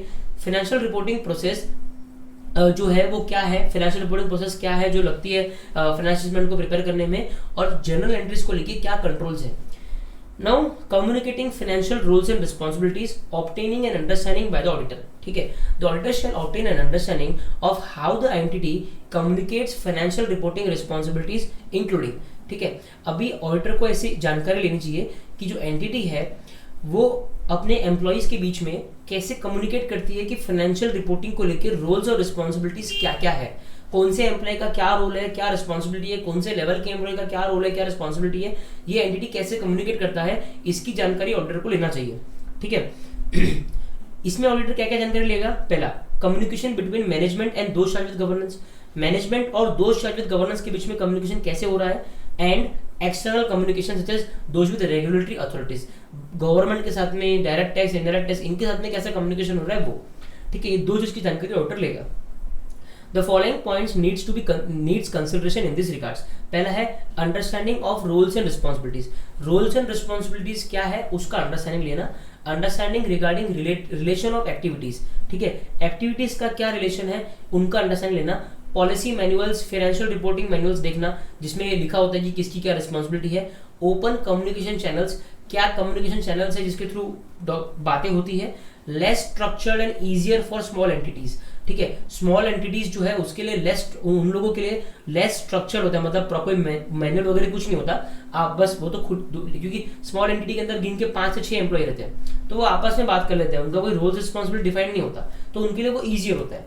तो ये सब चीजों का जानकारी आपको लेना है, ठीक है। तो ये बेसिकली अपन ने communication of financial roles and responsibilities पे टच कर लिया। अब इसमें लास्ट कंपोनेंट जो है वो है कंपोनेंट नंबर डी, जो कि है कंट्रोल एक्टिविटीज। क्या है? Control activities. Now we are at point number D, control activities, component of internal control. So this is the last component of an internal control, which is control activities. Now many people get confused in sir what is internal control and what is control activities. So there is a difference between internal control and control activities. Basically internal control is what? Internal control is a control which is implemented to avoid some specific risk, correct है, ठीक है। But control activities is something other than internal control. Now what is that? The auditor shall, it is related to internal control, but internal control is very specific and control activities is something like different. The auditor shall obtain an understanding of control activities relevant to the audit. Audit के लिए relevant जो control activities है उसकी understanding auditor को लेनी चाहिए, which the auditor considers necessary to assess the risk of material misstatement. Risk of material misstatement assess करने के लिए जो भी control activities ऑडिटर को लगती है रेलेवेंट है उसकी अंडरस्टैंडिंग ऑडिटर को लेनी चाहिए। An auditor requires N understanding of only those control activities related to significant class of transactions, account balances and disclosures and the assertion which the auditor finds relevant in his risk assessment process. जो भी उसको relevant लगता है खुद के risk assessment process में उन्हीं चीजों की उसको understanding लेनी चाहिए, ठीक है। चलो now control activities are the policies and procedures that help to ensure, control activities एक ऐसे पॉलिसी और प्रोसीजर है जो हेल्प करते हैं इंश्योर करने में मैनेजमेंट दैट की management activities are carried out. तो कंट्रोल एक्टिविटीज क्या है? कंट्रोल एक्टिविटीज पॉलिसीज और प्रोसीजर्स है। कंट्रोल एक्टिविटीज क्या है? Those are policies and procedure that help to ensure that management activities are carried out, management की activities carry out हो रही है वो एंश्योर करने के लिए जो पॉलिसी और प्रोसीजर है उनको कहते हैं control activities. Example of specific control activities include those relating to the following: authorisation के लिए जो कंट्रोल एक्टिविटीज है, सेग्रीगेशन ऑफ ड्यूटीज के लिए जो कंट्रोल एक्टिविटीज है, फिजिकल कंट्रोल्स के लिए जो कंट्रोल एक्टिविटीज है, परफॉर्मेंस रिव्यू के लिए जो कंट्रोल एक्टिविटी है, इंफॉर्मेशन प्रोसेसिंग के लिए जो कंट्रोल एक्टिविटीज है, ठीक है। तो ये कुछ एग्जांपल्स है। Now control activities that are relevant to the audit are control activities that relate to significant risk and those that relate to risk for which substantive audit procedure alone do not provide sufficient appropriate audit evidence. Control activities that are relevant to the audit are, ऐसे कौन से control activities है जो audit के लिए relevant है, वो क्या है? पहला, control activities that relate to significant risk, ऐसे जो भी risk significant है ना उनसे related जो control activities है वो auditor के लिए relevant होगी। तो control activities that relate to significant risk and those that relate to risk for which substantive procedures alone do not provide sufficient appropriate audit evidence, और ऐसे रिस्क जिनके लिए substantial audit procedure alone sufficient नहीं है, ठीक है, उन पे भी जो कंट्रोल एक्टिविटीज है वो भी ऑडिटर के लिए रेलेवेंट है। तो एग्जाम में अगर पूछता है कि how to state what are the control activities that are relevant to audit, तो हम क्या बोलेंगे, ऐसे control activities that relate to significant risk and those risk for which substantial procedure alone are not sufficient, ठीक है, वो auditor के लिए रेलेवेंट है। सेकेंड है those that are considered to be relevant in the judgement of the auditor, auditor के judgement में, auditor के जजमेंट के हिसाब से जो रेलेवेंट कंसीडर करी गई है, ऑडिटर की खुद के जजमेंट के हिसाब से जो रेलेवेंट है वो रेलेवेंट है, खत्म। As a part of risk assessment the auditor shall determine whether any of the risk identified are in the auditor judgement a significant risk, क्योंकि पहले पॉइंट में बोला है कि सिग्निफिकेंट रिस्क से रिलेट करती है वो कंट्रोल एक्टिविटीज रेलेवेंट है, और थर्ड पॉइंट में बोला है कि ऑडिटर को सिग्निफिकेंट रिस्क वाली जो एक्टिविटीज है उनको आइडेंटिफाई करके रखना है, सिंपल है। तो आपको बेसिकली दो ही पॉइंट याद रखना है कि कौन से control activities are relevant to audit. One, those control activities which are relevant to significant risk, जो सिग्निफिकेंट रिस्क से रिलेट करते हैं, और second, those are considered to be relevant in judgement by the auditor, जो auditor को relevant लगते हैं वो। अब ई जो हमारा पांचवा कंट्रोल है, पांचवा कंपोनेंट है मॉनिटरिंग ऑफ कंट्रोल्स, ठीक है, कंट्रोल लगा तो दिया, अब उनको मॉनिटर कैसे करोगे। The auditor shall obtain an understanding of the major activities that the entity uses to monitor internal control over financial reporting. Financial reporting के ऊपर जो internal control लगाए हैं ना, उनको मॉनिटर करने के लिए क्या major activities entity करता है, उसकी अंडरस्टैंडिंग ऑडिटर को लेनी है, ठीक है। पहला है monitoring of controls defined. Monitoring of control is a process to assess the effectiveness of internal control performance over time. Monitoring of control एक ऐसा प्रोसेस है जो इफेक्टिवनेस को असेस करता है इंटरनल कंट्रोल की over the period of time, कि internal control effectively operate कर रहा है या नहीं कर रहा, ठीक है। Now second helps in assessing the effectiveness of a control on timely basis, ठीक है। मॉनिटरिंग ऑफ कंट्रोल क्या करता है, हेल्प करता है असेस करने में effectiveness of control on timely basis, कि कंट्रोल इफेक्टिवली काम कर रहा है या नहीं कर रहा, हमको टाइमली बेसिस पे मालूम पड़ जाता है। तो उसके बाद में है management accomplishes monitoring of control through ongoing activities, separate evaluations और a combination of the two, ठीक है। मॉनिटरिंग ऑफ कंट्रोल्स कैसे अकम्प्लिश करता है मैनेजमेंट, ऑनगोइंग एक्टिविटी के साथ साथ में भी कर सकता है, और सेपरेटली कोई एक्टिविटी एक सेपरेटली 2-3 दिन का हॉलीडे दे दिया और सारे कंट्रोल्स को चेक कर लिए, तो कैसे भी करके कर सकता है। Managements monitoring activities include using information from communication from external parties such as customer complaints, regular comments that may indicate problem or highlight areas, ठीक है। मैनेजमेंट का मॉनिटरिंग एक्टिविटी ये भी इंक्लूड कर सकता है कि कस्टमर्स कुछ कंप्लेंट कर रहे हैं क्या, कस्टमर्स को कुछ प्रॉब्लम हो रहा है क्या, तो वो भी उस तरीके से भी आप इंटरनल कंट्रोल को मॉनिटर कर सकते हो। In case of small entities management monitoring of control is often accomplished by managements और द ओनर ऑफ मैनेजमेंट और the owner managers close involvement in operations. अब जो स्मॉल एंटिटीज होती है ना, वहाँ पे तो जो मैनेजर होता है वही खुद ही वर्कर होता है, तो वो बहुत इफेक्टिवली कंट्रोल्स को खुद से मॉनिटर कर सकता है, क्योंकि स्मॉल एंटिटी है तो ज़्यादा कॉम्प्लिकेशन इन्वॉल्व नहीं होते। Monitoring of control if the entity has internal audit function. If the entity has internal audit function the auditor shall obtain an understanding of the following. पहला, the internal audit function, the internal audit function's responsibilities and how the internal audit function fits in the entity's organizational structure, ठीक है। Internal audit function की responsibility क्या है और entity के organisational structure में internal audit function कहाँ fit होता है, एंड द एक्टिविटीज परफॉर्म्ड और to be performed by the internal audit function, और क्या activity internal audit function perform करता है, ठीक है। Evaluation of internal control by the auditor, ठीक है। इंटरनल कंट्रोल का इवैल्यूएशन ऑडिटर कैसे करेगा। The auditor should gain an understanding of the accounting system and related internal controls and should study and evaluate the operations of these internal controls upon which he wishes to rely in determining the nature, timing and extent of other audit procedures, ठीक है। तो auditor क्या करना है, accounting system का understanding लेना है और उससे रिलेटेड जो इंटरनल कंट्रोल्स है उसको स्टडी एंड इवैल्यूएट करना है कि कैसे ये इंटरनल कंट्रोल्स जो है, कैसे इंटरनल कंट्रोल्स किस तरीके से ऑपरेट करते हैं, क्या इनके nature, timing and extent of other audit procedure जो है लगाने पड़ेंगे, ठीक है। तो ये जेनरिक है कुछ भी, ठीक है। The review of internal control will enable the auditor to no.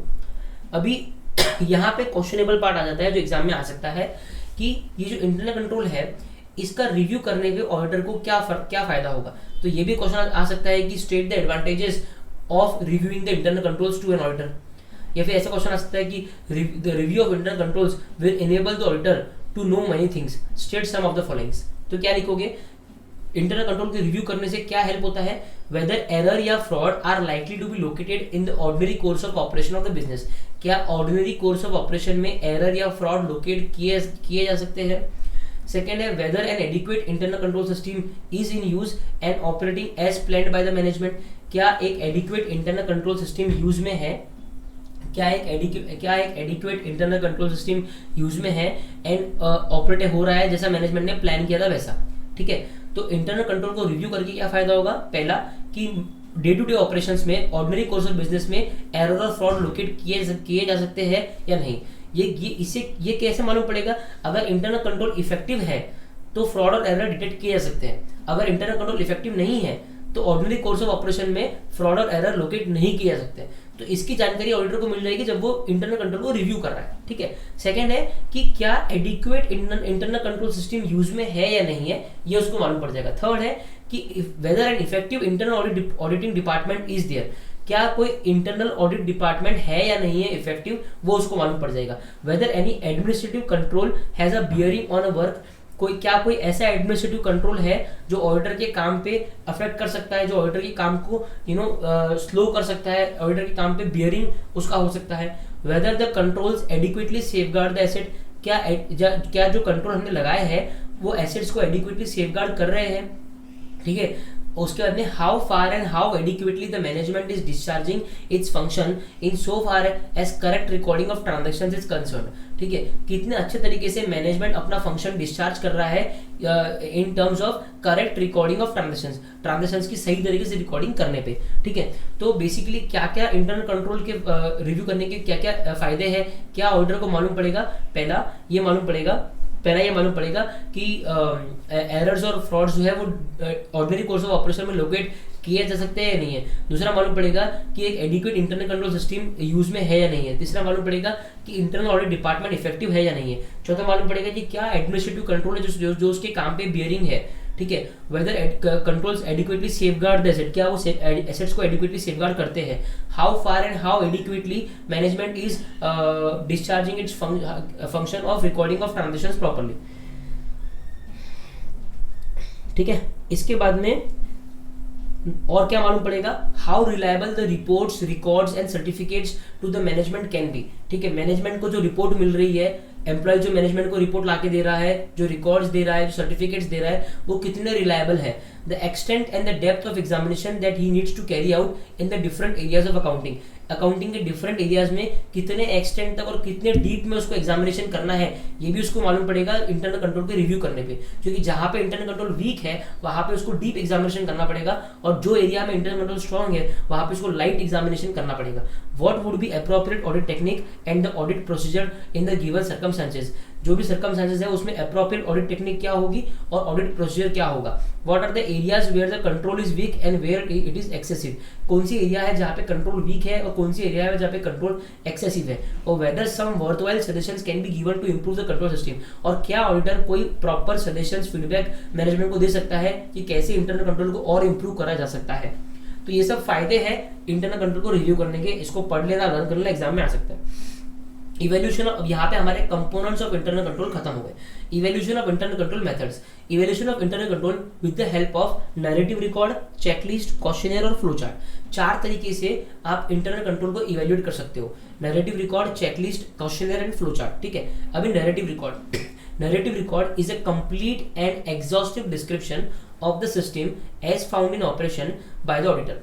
Narrative record में क्या करता है ऑडिटर, एग्जॉस्टिव मतलब बहुत प्रॉपर तरीके से पूरा ब्रीफ में लिखता है कि क्या क्या इंटरनल कंट्रोल सिस्टम एंटिटी में है, वो कैसे ऑपरेट कर रहे हैं और उसके क्या क्या कैरेक्टरिस्टिक्स हैं। चेकलिस्ट में क्या करता है, checklist is a series of instructions oblique questions which a member of the auditing staff must follow and answer. Checklist basically क्या है, सीरीज ऑफ क्वेश्चंस है, क्वेश्चंस की लिस्ट है जो ऑडिटर सारे स्टाफ को दे देता है। ठीक है, ऑडिटर अपने ऑडिट के स्टाफ को देता है, आर्टिकल्स को, इनको उनको जो उनको चेक करने हैं। ठीक है, जो जिन क्वेश्चंस के उनको आंसर ढूंढने हैं बेसिकली। ठीक है, internal control questionnaire, this is a comprehensive series of questions concerning internal control. This is the most widely used form of collecting information about the existence operation and efficiency of the internal control in an organisation. Internal control questionnaire basically क्या है, ऊपर जो हमने checklist देखी वो checklist तो audit staff के पास में है कि हमको कोई भी इंटरनल कंट्रोल हम चेक कर रहे हैं तो ये हमको चेकलिस्ट ध्यान में रखनी है। इंटरनल कंट्रोल क्वेश्चनर बेसिकली क्या है, एक लिस्ट ऑफ क्वेश्चंस है इंटरनल कंट्रोल को लेके, ठीक है, जो कि मैनेजमेंट के एम्प्लॉयज को दे देते हैं और वो एम्प्लॉय भर भर के ऑडिटर को देता है और उनके जो रिस्पॉन्सेज है उससे ऑडिटर डिटरमाइन करता है कि क्या करना है और क्या नहीं करना है। फ्लोचार्ट बेसिकली एक ग्राफिकल रिप्रेजेंटेशन है। फ्लोचार्ट आप सभी को पता है कि कैसे किस तरीके से फ्लोचार्ट बनता है। तो flowchart is a graphic representation of each part of the component of entities internal control. इसके बाद में आता है हमारा टेस्टिंग ऑफ कंट्रोल, ठीक है। इंटरनल कंट्रोल को टेस्ट कैसे करना है, ठीक है। Test of controls are performed to obtain audit evidence about the effectiveness of. Test of controls perform किए जाते हैं टू ऑब्टेन ऑडिट एविडेंस लेने के लिए about the effectiveness of the design of the accounting and internal control system, ठीक है। Internal control system का design कैसा है और अकाउंटिंग का डिजाइन कैसा है और operation of the internal controls through out the period, पूरे साल में इंटरनल कंट्रोल ने कैसे ऑपरेट किया है। तो टेस्ट ऑफ कंट्रोल्स बेसिकली क्या होता है, टेस्ट ऑफ कंट्रोल्स मतलब टेस्ट ऑफ इंटरनल कंट्रोल्स, जो एंटिटी में इंटरनल कंट्रोल्स है उनकी टेस्टिंग करना, उसको बोलते हैं टेस्ट ऑफ कंट्रोल्स, ताकि ये जान पाए कि वो कितने इफेक्टिव है, ठीक है। Throughout the year internal control कितना इफेक्टिव है, इंटरनल कंट्रोल सिस्टम कितना इफेक्टिव है। टेस्ट ऑफ कंट्रोल्स में इंक्लूड पहला inspection of documents supporting transactions and other events to gain audit evidence that the internal control have operated, ठीक है। पहला है इंस्पेक्शन, डॉक्यूमेंट्स का इंस्पेक्शन करना, सपोर्टिंग ट्रांजैक्शन का इंस्पेक्शन करना, अदर इवेंट्स का इंस्पेक्शन करना, ये ऑडिट एविडेंस प्राप्त करने के लिए कि वो इंटरनल कंट्रोल पूरे साल में ऑपरेट किया है। Inquiries about and observation of internal controls which leave no audit trail, ठीक है। Inquiries about and observation of internal controls which leave no audit trail, ठीक है। ऐसे इंटरनल कंट्रोल्स का जो ऐसे इंटरनल कंट्रोल्स जिनका कोई ऑडिट ट्रेल नहीं है, चले ऑपरेट, जैसे सिक्योरिटी कैमरा है, सिक्योरिटी कैमरे का ऑडिट ट्रेल है क्योंकि उसकी रिकॉर्डिंग होती है कि उसने क्या क्या रिकॉर्ड किया है। लेकिन ऐसे इंटरनल कंट्रोल होते हैं जिनका कोई रिकॉर्डिंग नहीं होता, कोई ऑडिट ट्रेल नहीं होता, तो उनके केसेस में आपको ऑब्जर्वेशन करना पड़ता है कि ये एक्चुअली ऑन द जॉब कैसे एग्जीक्यूट हो रहा है और उनके लिए आपको इंक्वायरीज करना पड़ता है, ठीक है। तो पहला है इंस्पेक्शन ऑफ डॉक्यूमेंट्स के internal control throughout the year operate किए है क्या। सेकेंड है inquiries about and observation of internal controls जिनका कोई ऑडिट ट्रेल नहीं होता। Reperformance involves the auditor's independent execution of procedures or controls that were originally performed as a part of internal control। तो basically एक internal control को खुद से रीपरफॉर्म करना, एक प्रोसीजर को खुद से रीपरफॉर्म करना ताकि जान पाए कि वो कंट्रोल प्रॉपर्ली काम कर रहा है या नहीं कर रहा, उसको कहते हैं reperformance. Testing of internal control operating on specific computerised applications और the overall information technology function. कोई ऐसे इंटरनल कंट्रोल जो कोई कंप्यूटराइज्ड एप्लीकेशन पे ऑपरेट कर रहे हैं या ओवरऑल इंफॉर्मेशन टेक्नोलॉजी फंक्शन पे ऑपरेट कर रहे हैं, उनका टेस्टिंग करना। For example the procedure for sales requires the following, ठीक है। अब ये सेल्स का जो प्रोसीजर होता है ना, मतलब जो कोई भी कंपनी में या कोई भी बिजनेस में सेल्स होता है, राइट, है ना, तो उसके ऊपर आप कैसे इंटरनल कंट्रोल देखोगे। पहला, before acceptance of any order the position of inventory of the relevant article should be known to ascertain whether the order can be executed in time, ठीक है। तो कोई भी सेल्स का ऑर्डर लेने के पहले ये बेसिकली कंट्रोल्स है, ये एग्जांपल दे रहा है अपने को कि सेल्स के प्रोसीजर के ऊपर क्या क्या इंटरनल कंट्रोल्स होने चाहिए, ये एग्जांपल है, ठीक है। तो पहला वो क्या बोल रहा है कि कोई भी सेल्स का ऑर्डर लेने के पहले ये देख लो कि पोजीशन ऑफ इन्वेंट्री, मतलब आपके पास में वो इन्वेंट्री है, नहीं तो आपने सेल्स का ऑर्डर तो ले लिया लेकिन आपके पास में इन्वेंट्री नहीं है। सेकेंड है an advice under the authorisation of the sales manager should be sent to the party placing the order, ठीक है। अभी जो पार्टी ऑर्डर प्लेस कर रही है, ठीक है, उसको एडवाइस मिल जाना चाहिए कि भी हाँ आपका ऑर्डर हमने एक्सेप्ट कर लिया और आपको इतने घंटे में आपका ऑर्डर मिल जाएगा। An advice under the authorisation of sales manager के ऑथराइजेशन में एडवाइस सेंड कर देना चाहिए उस पार्टी को जो ऑर्डर प्लेस कर रही है। Internal reference number and the acceptance of the order, this advice should be prepared on a standardized form and copy thereof should be forwarded to the inventory section to enable it to prepare for the execution of the order in time, ठीक है, ताकि वो order timely बन पाए। The credit period allowed to the party should be the normal credit period. जो भी credit period मतलब पैसा देने का पीरियड है ना, कि आपको ऑर्डर डिलीवर कर दिया, आप 30 दिन के अंदर पैसा दे देना, तो जो भी क्रेडिट पीरियड आप अलाउ कर रहे हो, ठीक है, वो नॉर्मल होना चाहिए जो हर पार्टी के लिए आप देते हो। For any special credit period, a special authorization of the sales manager would be necessary. Sales manager का स्पेशल ऑथराइजेशन चाहिए अगर आप कोई एक्स्ट्रा क्रेडिट पीरियड किसी कस्टमर को दे रहे हो तो. The rate at which the order has been accepted and the other terms about transport, insurance etcetera should be clearly specified. किस रेट पे आपने ऑर्डर को एक्सेप्ट किया है और जो ट्रांसपोर्ट का खर्चा कौन उठाएगा, इंश्योरेंस का खर्चा कौन उठाएगा, ये क्लियरली स्पेसिफाई रहना चाहिए. ठीक है. Before deciding upon the credit period, a reference should be made to the credit section. Credit section मतलब हर कंपनी में क्रेडिट सेक्शन होता है जो ये देखता है कि कौन से कस्टमर को कितना क्रेडिट पीरियड देना है, डिपेंडिंग ऑन वो कस्टमर का सिविल स्कोर क्या है, वो कितना अच्छा कस्टमर है, उसकी क्रेडिट वर्दीनेस क्या है. तो before deciding upon the credit period, a reference should be made to the credit section to know the creditworthiness of the party and particularly whether the party has honoured its commitment in past में उसने अपने commitment को honour किया या नहीं किया. ठीक है. तो बेसिकली ये कुछ एग्जांपल्स है सेल्स प्रोसीजर की, किसमें क्या इंटरनल कंट्रोल्स रहने चाहिए, एग्जाम में आ सकते हैं. Internal control in IT environment. An entity's internal control contains manual elements and often contains automated elements. Entity के इंटरनल कंट्रोल में मैनुअल एलिमेंट भी हो सकते हैं. मैनुअल एलिमेंट मतलब क्या, कोई सिक्योरिटी गार्ड खड़ा है बंदूक लेके, और ऑटोमेटेड एलिमेंट क्या मतलब security camera. The characteristics of manual and automated element relevant to the auditor's risk assessment and further audit procedures are explained hereunder. तो मैनुअल और ऑटोमेटेड एलिमेंट्स की क्या कैरेक्टरिस्टिक्स होती है वो नीचे बताइए हमने. पहला है controls in manual and IT system. The use of manual और automated elements in the internal control affects the manner in which the transactions are initiated, recorded, processed and reported. ठीक है. किस तरीके से आप मैनुअल या फिर ऑटोमेटेड एलिमेंट इंटरनल कंट्रोल में यूज कर रहे हो, उससे अफेक्ट होता है कि ट्रांजैक्शन कैसे रिकॉर्ड होंगे, कैसे इनिशिएट होंगे, कैसे प्रोसेस्ड होंगे और कैसे रिपोर्टेड होंगे.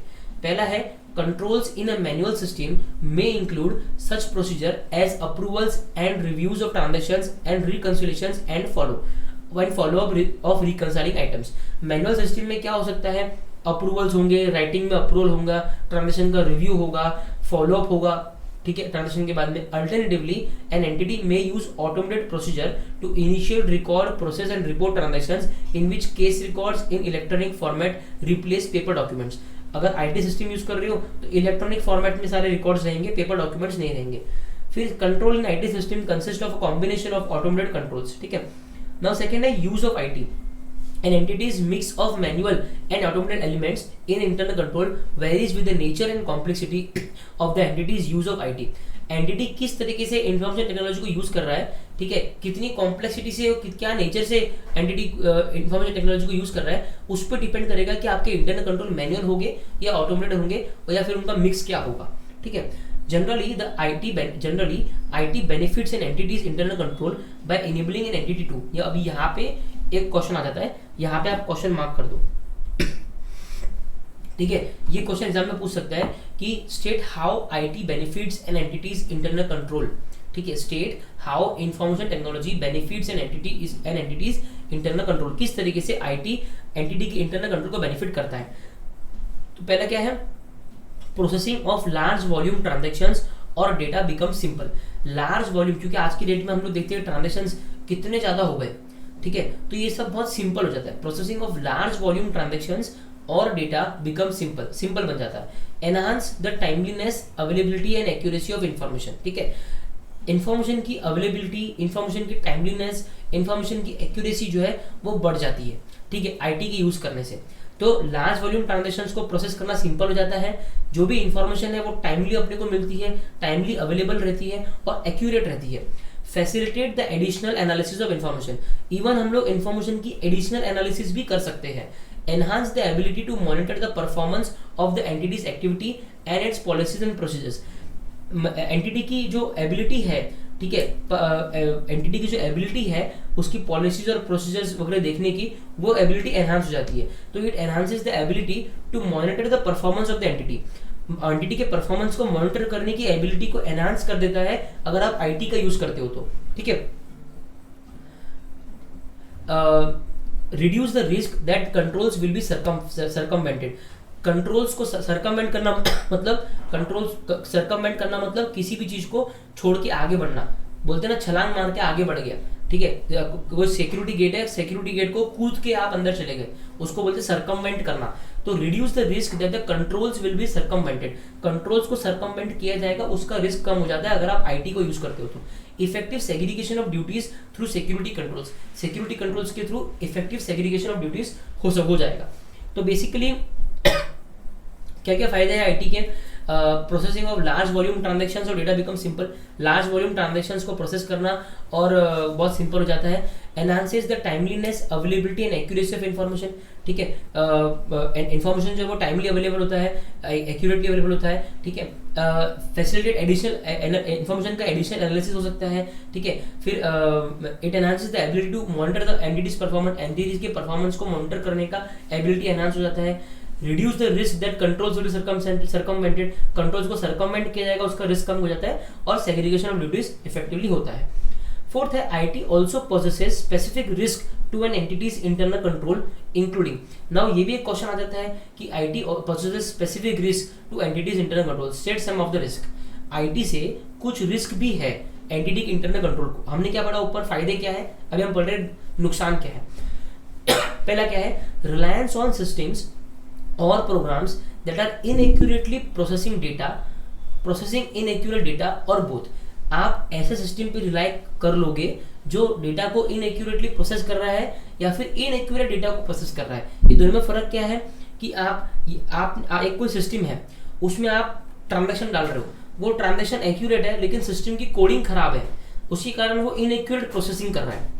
सेकेंड है कि आप ट्रांजैक्शन ही गलत डाल रहे हो, उसकी कोडिंग सही है लेकिन आप ट्रांजैक्शन ही गलत डाल रहे हो, इसके लिए वो गलत प्रोसेस कर रहा है, ठीक है। तो आप ऐसे सिस्टम पे रिलाई कर रहे हो जो इनएक्यूरेटली डेटा को प्रोसेस कर रहा है या फिर इनएक्यूरेट डेटा को प्रोसेस कर रहा है, ठीक है। Unauthorised access to data that may result in destruction of data, किसी भी बंदे को अनऑथराइज्ड एक्सेस मिल गया, किसी भी एम्प्लॉय ने हैक कर लिया मान लो, तो उसको अनऑथराइज्ड एक्सेस मिल गया और वो डेटा पूरा डिस्ट्रक्ट हो सकता है। The possibility of IT personal gaining axes privileges beyond those necessary to perform their assigned duties, ऐसा पॉसिबल ही है कि जो आईटी पर्सन है उसको बहुत ज़्यादा एक्सेस, सिस्टम का एक्सेस है, क्योंकि फिर वो होता है ना कि आईटी पर्सन को सब पता है कि सिस्टम को कैसे चलाना है, कैसे सुधारना है, तो उसको सारा एक्सेस रहता है और उसको सारा एक्सेस रहता है, ऐसा एक्सेस रहता है जो उसको उसकी ड्यूटी परफॉर्म करने के लिए नेसेसरी भी नहीं है, फिर भी उसको उसका एक्सेस रहता है। तो ये रिस्की है कि वो डेटा लीक कर देगा, ठीक है। Unauthorised changes to data in master files, ऐसा पॉसिबल है कि जो कंपनी की मास्टर फाइल्स है, ठीक है, जिसमें सारा मेन डेटा स्टोर है, उसमें अनऑथराइज्ड चेंजेस हो जाए। Unauthorised changes to systems and programs, ठीक है, failure to make necessary changes to system और प्रोग्राम। जब जरूरत पड़ी, जब जीएसटी आया और आपने सिस्टम को चेंज नहीं किया तो भी बहुत बड़ा कांड हो जाएगा, है ना। तो क्या क्या रिस्क है? पहला रिस्क हमने ये पढ़ा कि आईटी पर्सन को अनऑथराइज्ड एक्सेस मिल जाएगा, ठीक है, जो उसकी ड्यूटी के, जो उसको असाइन ड्यूटी परफॉर्म के लिए रेलेवेंट भी नहीं है तो भी उसको वो एक्सेस है, उससे डेटा लीकेज हो जाएगा। Unauthorised access to master files, unauthorized changes in master files, unauthorized changes in systems and programs, unauthorized access to data may result in destruction of data, reliance on system that are inaccurately processing data or processing inaccurate data, ठीक है। तो ये सब risk है basically. Inappropriate manual intervention, ये भी एक risk है कि जो आदमी आईटी के लिए, जो आदमी का जॉब आईटी में है भी नहीं, वो भी आके इंटरवेंशन कर रहा है, तो मैनुअल इंटरवेंशन भी हो सकता है। आईटी में अगर मैनुअल इंटरवेंशन हो गया तो चीज़ें चेंज हो जाएगी। Potential loss of data loss हो गया तो क्या करोगे, वो भी खराब है। नाउ फिफ्थ है सूटेबिलिटी, ठीक है। Manual elements in the internal control में be more suitable where judgement and description are required, ठीक है। जहाँ पे जजमेंट रिक्वायर्ड है, जहाँ पे डिस्क्रिप्शन रिक्वायर्ड है, वहाँ पे मैनुअल एलिमेंट इंटरनल कंट्रोल का ज़्यादा सूटेबल होता है, ठीक है। क्योंकि जो ऑटोमेट एलिमेंट है उनका तो कोई दिमाग या इमोशन है ही नहीं, उनको तो जो कोडिंग करा हुआ वैसे काम करेंगे, लेकिन जहाँ पे जजमेंट इन्वॉल्व है वहाँ पे मैनुअल एलिमेंट का इंपॉर्टेंस बढ़ जाता है। Reliability, manual elements in internal control may be less reliable then automated element because they can be more easily bypassed, ignored और ओवररिडन। जो मैनुअल एलिमेंट्स इंटरनल कंट्रोल के हैं वो लेस रिलायबल रहते ऑटोमेटेड एलिमेंट से, ठीक है, बिकॉज मैनुअल एलिमेंट जो है उनको इजीली बाईपास किया जा सकता है, इजीली इग्नोर करा जा सकता है। उसके बाद में है nature of entity's information system, entity की इंफॉर्मेशन सिस्टम का जो नेचर, ठीक है। The extent and nature of the risk to internal control vary depending on the nature and characteristics of the entity's information system. Entity के information system का nature और characteristics उस पर डिपेंड करता है कि कितने एक्सटेंड का रिस्क ऑफ इंटरनल कंट्रोल हो सकता है. The entity respond to the risk arising from the use of IT और from use of manual element in the internal control by establishing effective controls in light of characteristics of effective information system. Information system को देख के उसके हिसाब से effective control management लगाता है, ताकि मेरे इंफॉर्मेशन सिस्टम की कैरेक्टरिस्टिक्स के हिसाब से उतने स्ट्रांग इंटरनल कंट्रोल रहे. ठीक है, चलो नाम आता है materiality and audit risk. Audit risk तो हमको पता है क्या है ना. ऑडिट रिस्क हमको पता है कि risk of material system into detection is equal to audit risk. Materiality and audit risk are considered throughout the audit, in particular when identifying and assessing risk of material misstatement. जब आप risk of material misstatement को identify और assess कर रहे हो तो आप देखते हो कि कितना मटेरियल है और कितना ऑडिट रिस्क क्या इन्वॉल्व है. Determining the nature and timing of further audit procedure and evaluating the effect of uncorrected misstatement, if any, on the financial statement. Financial statement पे uncorrected misstatement अगर कोई है तो उनका क्या इफेक्ट होगा. अगर इफेक्ट मटेरियल नहीं होगा तो हम उसको छोड़ भी सकते हैं. ना आता है documenting the risk. The auditor shall document the discussion among the team. The auditor shall document the discussion among the engagement team and the significant decision reached. ये एग्जाम में क्वेश्चन आ सकता है. Right short note on documenting the risk. तो पहला क्या लिखोगे कि आपने एंगेजमेंट टीम में जो डिस्कशन करे और सिग्निफिकेंट डिसीजन जो लिए आप वो डॉक्यूमेंट करोगे. उसके बाद में की elements of the understanding obtained regarding each of the aspects of the entity and its environment end of each of the internal control components. ठीक है, की elements of understanding of the understanding obtained. आपको जो भी understanding मिली है, ठीक है, entity की और उसके एनवायरमेंट की और उसके इंटरनल कंट्रोल और उसके कंपोनेंट्स की, ठीक है, वो आपको डॉक्यूमेंट करनी है. ठीक है, तो क्या दो चीज डॉक्यूमेंट करनी है. एक एंगेजमेंट टीम के डिस्कशन और सिग्निफिकेंट डिसीजन. दूसरा आपकी जो अंडरस्टैंडिंग है उसके की एलिमेंट्स क्या है इन रिगार्ड्स टू एंटिटी, उसके इंटरनल कंट्रोल और उसके एनवायरमेंट के बारे में. आप the identified and assessed risk of material misstatement. आपने क्या risk of material misstatement identify किया, क्या उसका असेसमेंट किया फाइनेंशियल स्टेटमेंट लेवल पे और असेसन लेवल पे. और लास्ट है the risk identified and related controls about which the auditor has obtained understanding. ठीक है, जो भी रिस्क हमने आइडेंटिफाई करे हैं उनसे रिलेटेड कंट्रोल्स क्या है उसकी भी डॉक्यूमेंटिंग आपको करनी है. तो ये 4 चीज की डॉक्यूमेंटिंग आपको करनी है. ठीक है, ये पढ़ लो एक बार. उसके बाद में आता है internal audit function. Internal function, an independent management function which involves a continuous and critical appraisal. Internal function क्या होता है बेसिकली, उसका काम होता है कि जो कंपनी के अंदर जो इंटरनल कंट्रोल्स लगे हैं वो बराबर तरीके से फंक्शन कर रहे हैं या नहीं कर रहे हैं वो देखना. ये किसका काम होता है, इंटरनल ऑडिट फंक्शन का काम होता है. तो इंटरनल फंक्शन क्या है, एन इंडिपेंडेंट मैनेजमेंट फंक्शन. ये एक इंडिपेंडेंट मैनेजमेंट फंक्शन है which involves a continuous and critical appraisal, ठीक है, of the functioning of the entity with a view to suggest improvement thereto and add value to and strengthen the overall governance mechanism of the entity.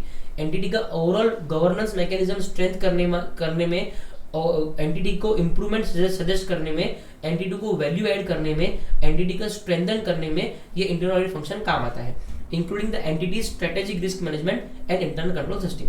ठीक है, now applicability of provision of internal audit. कौन सी company को internal audit करवाना compulsory है.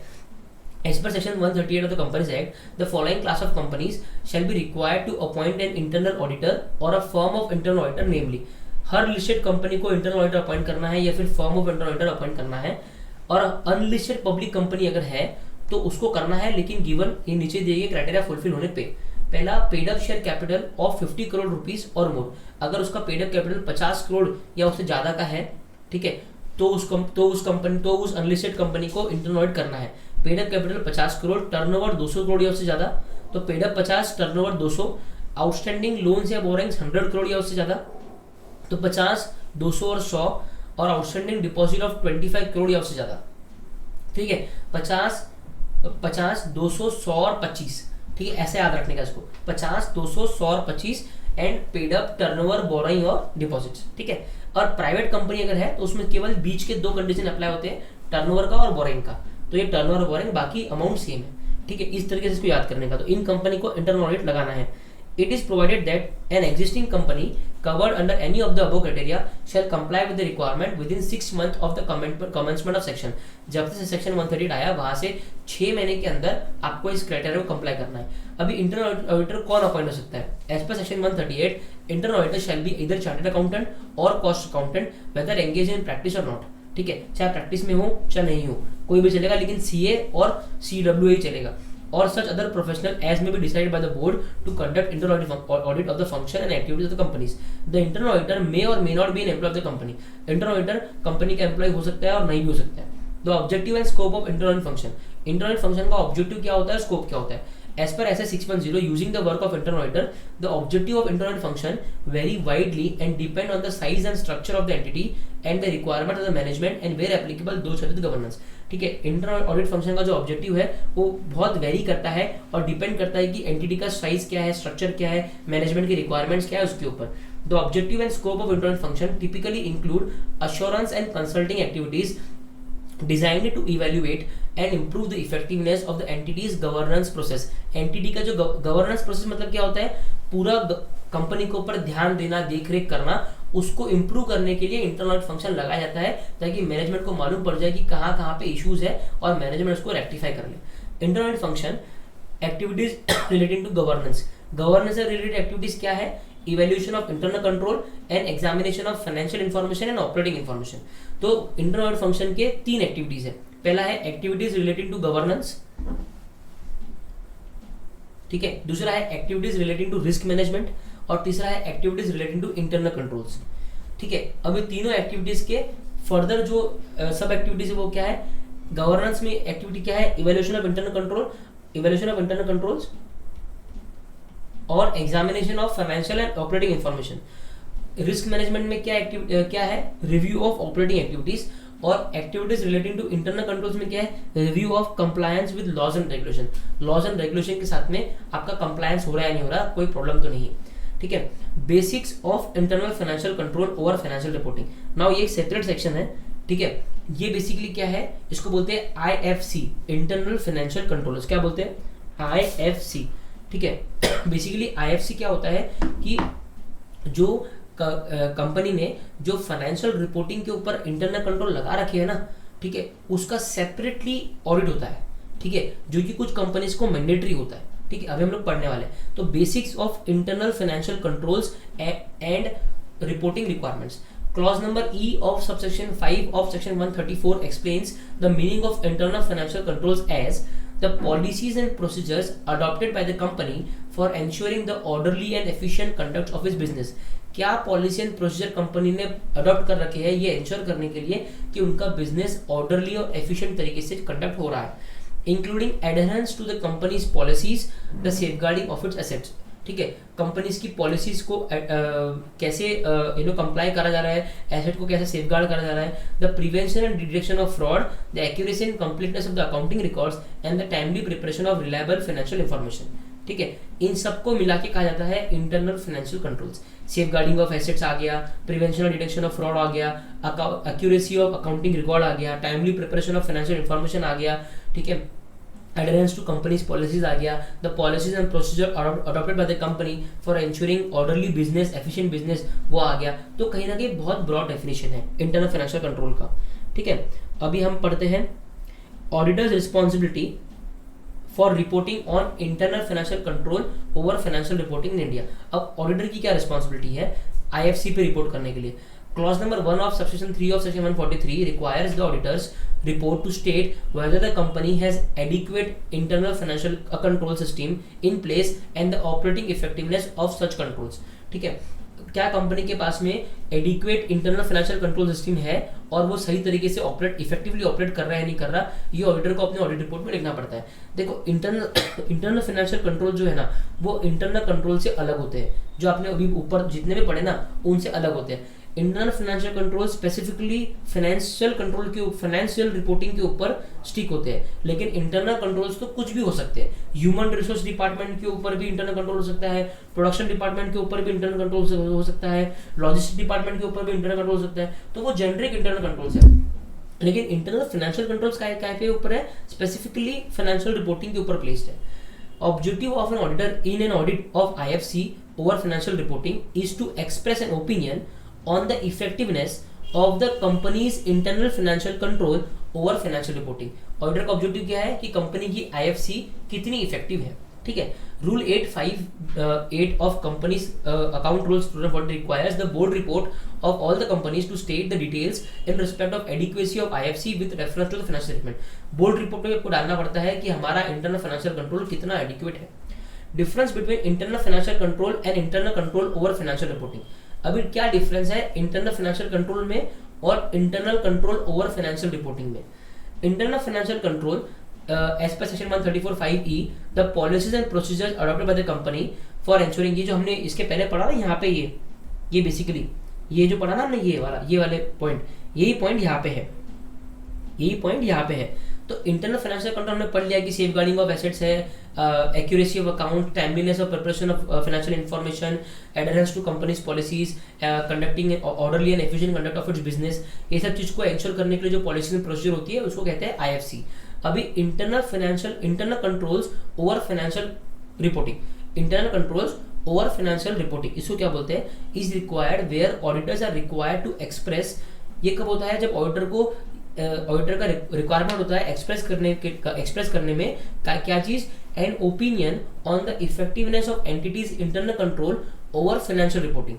जब specifically auditor को कहा जाता है कि फाइनेंशियल रिपोर्टिंग के ऊपर जो इंटरनल कंट्रोल्स है उसके ऊपर आप कमेंट करिए, तो उसको कहते हैं internal controls over financial reporting, जहां पे ऑडिटर को स्पेसिफिकली ये बोलना पड़ता है कि इंटरनल कंट्रोल्स जो फाइनेंशियल रिपोर्टिंग के ऊपर लगे हैं वो कितने इफेक्टिव है। ठीक है, such opinion is in addition to and in distinct from the opinion expressed by the auditor on the financial statement. Financial statement पे जो ओपिनियन ऑडिटर देता है एज अ होल, उससे अलग ही ओपिनियन होता है, ऐसा वो बोल रहा है। ठीक है, तो बेसिकली ये हमारा आईएफसी वाला पॉइंट भी हो गया और यहाँ पे हमारा चैप्टर नंबर 4 हो जाता है। Thanks for watching the video. अगर आपको चैप्टर 3 और 4 में कोई भी दिक्कत है, आप हमारा रेगुलर बैच ले सकते हो जो कि 800 रुपये का है। ठीक है, और उसमें आपको बहुत डिटेल में और अंडरस्टैंडिंग मिलेगा। ये 4 रिविजन लेक्चर है, मैंने ट्राई किया कि मैं आपको जस्टिफाई करके सारा पॉइंट बता सकूँ। ठीक है, thanks for watching my 4 revision lecture. अगर आपको अच्छा लगे हमारा चैनल सब्सक्राइब करिए, लाइक करिए और वीडियो को जितना हो सके शेयर करिए ताकि दूसरे बच्चों को ये यूजफुल हो जाए।